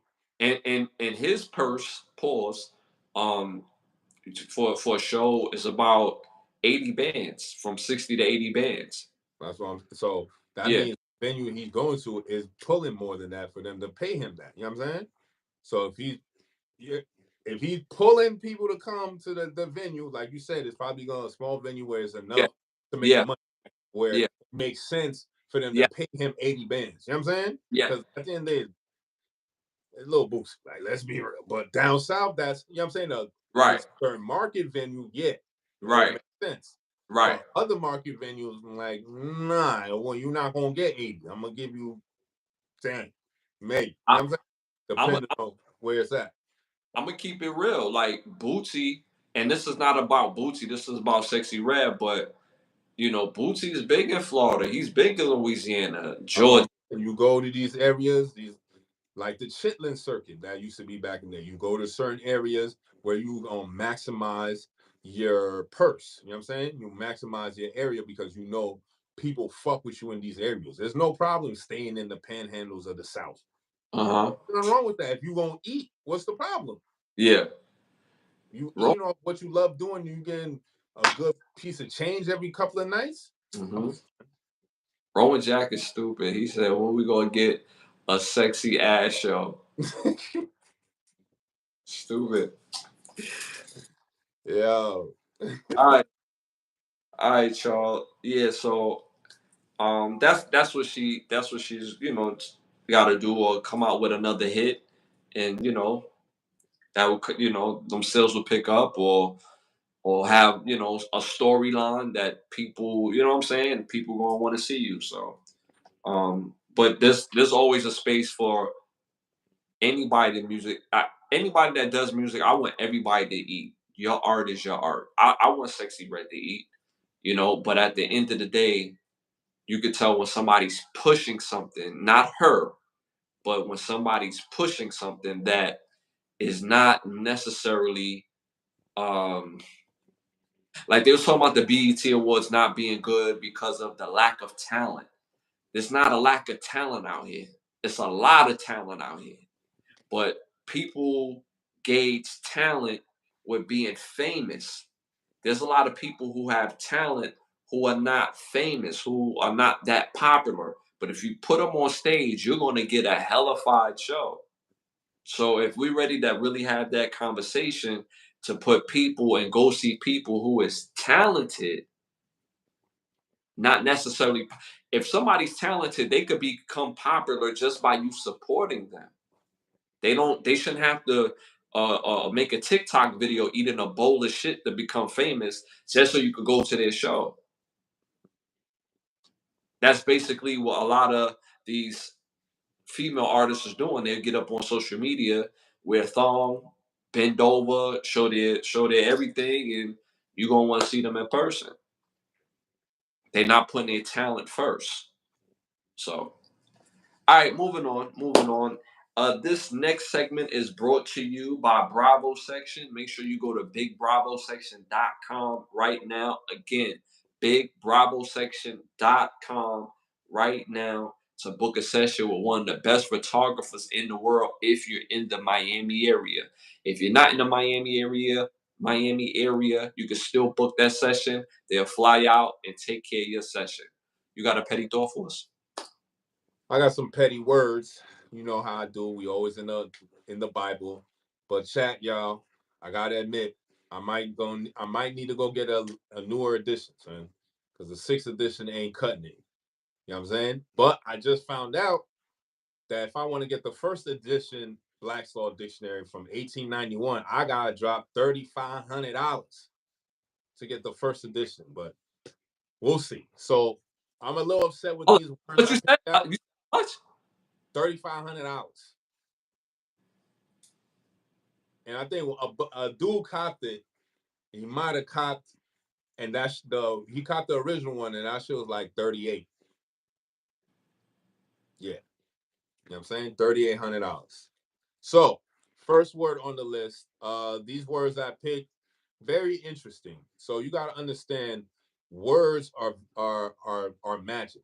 So they'll use words to be very tricky. So in these definitions, they will contradict themselves in these own definitions. Okay, so you gotta listen very closely. So aboriginal title. Funny enough, I couldn't even find the word aboriginal. Mm. So keep that in mind as I read these words. Aboriginal title. Such title provides original natives of the United States of exclusive rights to occupy lands and waters used by them and their ancestors before the United States asserted sovereignty over such areas. Right? So it says Aboriginal title. But remember, it says that it provides original natives. So what does Aboriginal actually really mean? You know what I'm saying? And then why would it be why would it provide why would it provide a title to only original natives? So you see what I'm saying, where I'm going with this? So Mm-hmm. next word on the list is Indian land. So real property ceded to the US by Indians commonly to be held in trust for Indians. So they're basically saying that, yo, we're gonna take your land, right? But we gonna hold it for you, right? So when you ready, we got it for you. You know what I'm saying? Fuck out of here. So next word on the list is Indian country, part of part of public domain set apart for use, occupancy, and protection of Indian people. Hmm. So you mean to tell me I got my crib, you busting my crib, and you want to tell me you gonna protect me in my own crib? We're like, what? Oh, okay. Yeah. Well, they do that Funny. at. Where they do that at, right? So last word on the list is Indian tribal property. Now here's a doozy right here.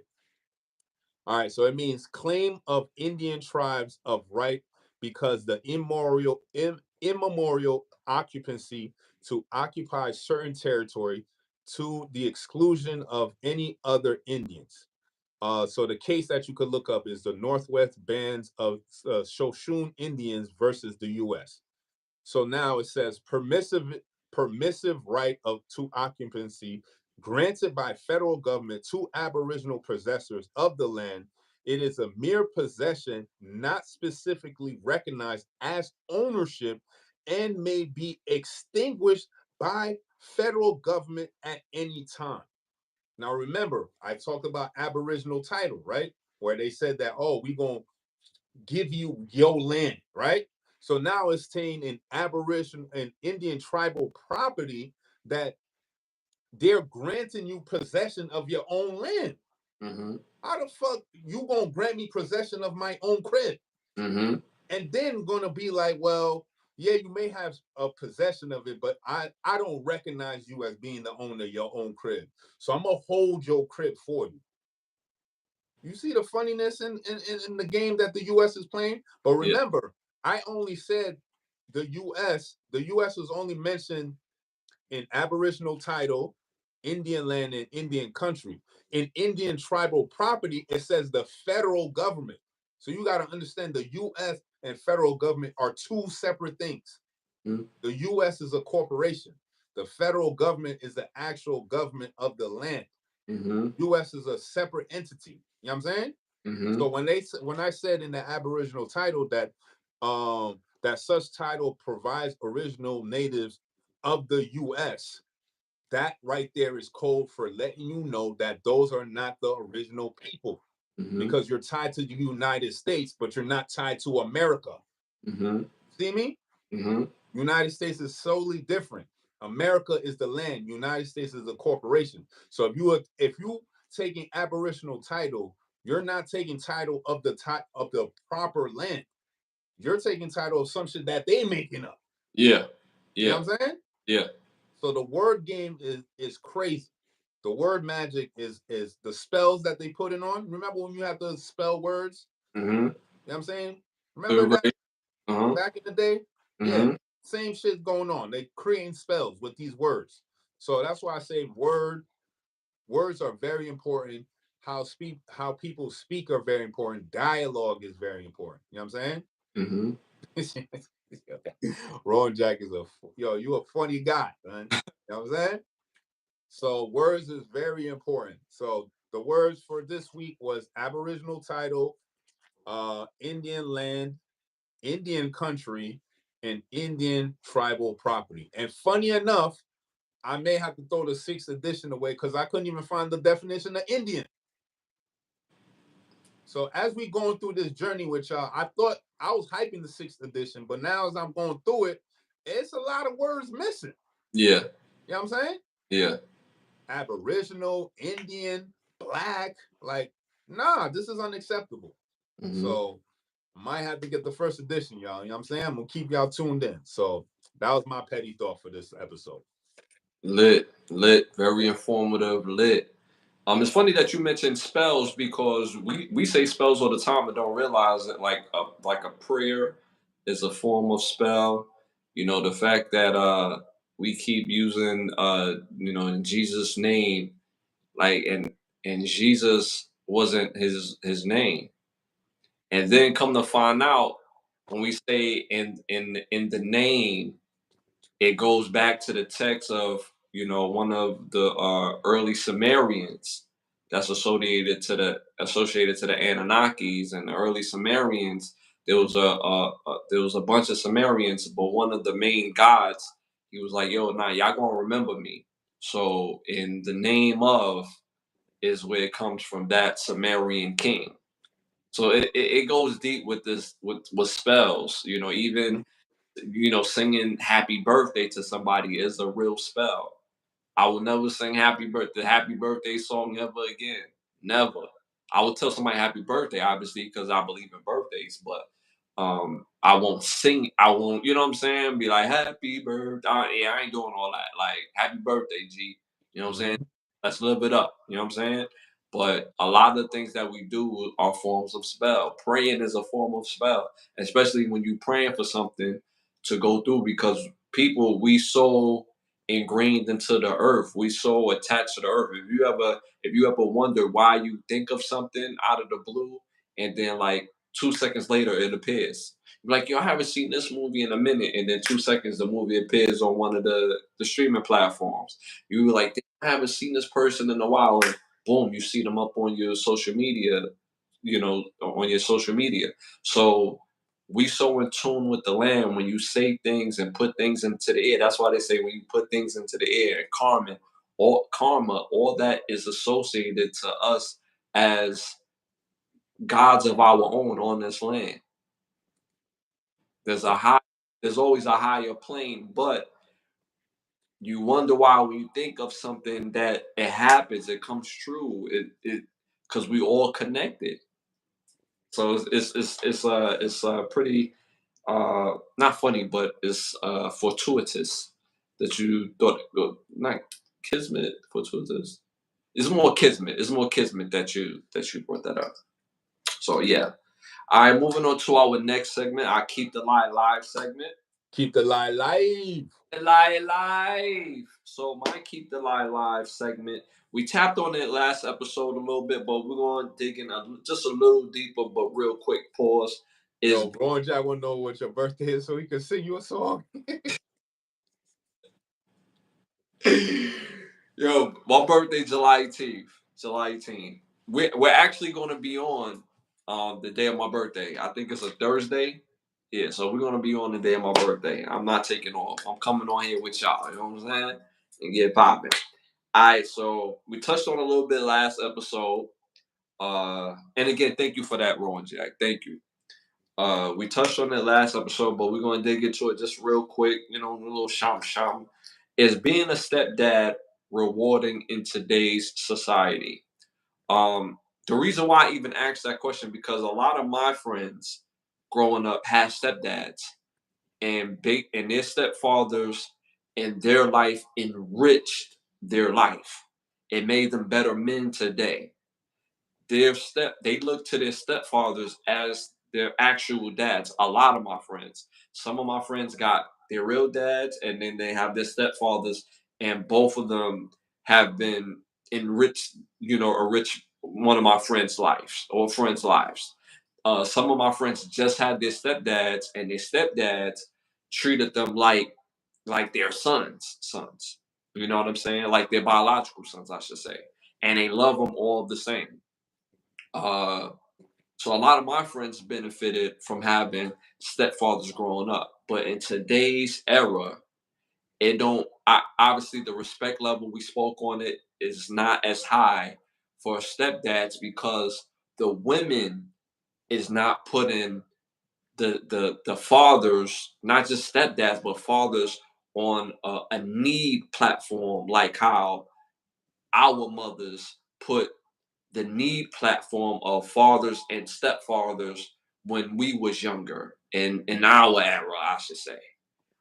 The reason why I brought this up because um, Little Dirk's 10-year-old son, there's a video out where his mom was having a domestic dispute with her husband or boyfriend. And Little Dirk's son, I have to say allegedly because of the case, but it's on tape. He allegedly shoots or shot the stepdad. He's still alive, but he still took his gun because they was all in the street and basically off of the behavior of his mother and him wanting to protect his mom, he was able to get the gun and shoot his stepdad. Um, so when I think of it in this form in this text in itself is rewarding to be a stepdad in today's age. It can be very rewarding if everybody's on board. It can be very rewarding if that mother is saying, "Yo, this is your stepdad, and you have to show him the same type of respect because he's showing you a type of level of respect and love by giving you the attention that you're not getting from someone else. And even if he doesn't know or do know, the work in itself is always going to be the work, and kids don't forget work that you put in. They may not appreciate it or show their appreciation like they should, but they don't forget it. They may not say when they get older, like, damn, I remember when dad used to take me to this, that, and third, regardless if stepdad or biological dad. I remember when he used to take me here, da da da. They may not show their appreciation, but they won't forget it. But it's up to that mother to establish the hierarchy of that. And why is that important for the respect level to be important when it comes to stepdad and to child, whether it's daughter or son? So is it rewarding to be a stepfather in today's age? It's I think it still can if everybody's on board. What do you think about that, bro? Anything you want to add to that? Um, One, it's in that scenario, it's totally the woman's fault. She's the cause of all of it, right? Because had sex with a man who already had six other kids, well, six other baby mothers. You knew this before having the kid, and you stayed and laid with him and had a kid with him. Do you think that because that you were somehow special that he was going to be around your child, even though he wasn't around with six other kids? You know what I'm saying? So now the child grows up without his father being in his life, right? Now you go date somebody else who's probably not good for you. Y'all get into a situation. Now you put the son in a position where he has to come in to defend you when that's not his position in the first place. Because a woman has to make a right decision and pick the right man, so the right man be the protector of the whole family, not the son at 10 years old, because the mother can't do right. Women give access to sex to men. Men give access to relationships. So you gave that man access to your body, but you didn't request a relationship. You didn't request marriage, nothing. You know what I'm saying? Women, y'all brought the bar way low. And guess what? Niggas is eating off it. And you think we gonna raise it for y'all? Nah. Cause before y'all requested marriage from niggas. Now, shit, maybe a blunt and some henny. You feel me? Some women it's a blunt and some henny. Yeah. Other women may be some Chick-fil-A, maybe Applebee's, you know what I'm saying? Casamigos. Gotta throw some Casamigos in there, it's a little hookah, you know what I'm saying? And you won't get the draws. Mm-hmm. So y'all brought the level down, and I really blame her. Like, it's her fault. Like the women today are not like the women of yesteryear. The women of yesteryear had a certain level of grace, had a certain level of poise, had a certain level of carrying themselves, right? And it wasn't because the relationship went bad, something happened, whatever, but they still had that same level of grace. They never badmouthed the father to the new man. Mm-hmm. You know what I'm saying? They still kept the respect of the father to the new man. Yes, I want to be with you, but that's his father. Mm-hmm. The respect was still there. These women ain't got no respect. Mm-hmm. They ain't got none. They're walking around with their heads cut off. And then you putting young boys in danger. Why would this child have to be in this position? He's 10 years old. He should be playing video games, riding his bike with his friends, not Mm-hmm. getting the toolie to shoot a man to get that man off his mother. Like what? Now Mm-hmm. that kid is gonna be traumatized for the rest of his life. Do you think she cares about his well-being, his mental state of being? No.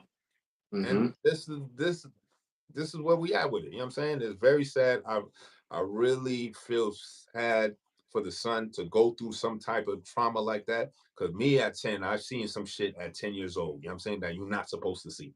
So Mm-hmm. going through something like that, shooting somebody and that's gonna stay with me. I'm about to Yeah. be 40. That shit that happened to me at 10 just still with me. You know what I'm saying? Mm-hmm. So I already know.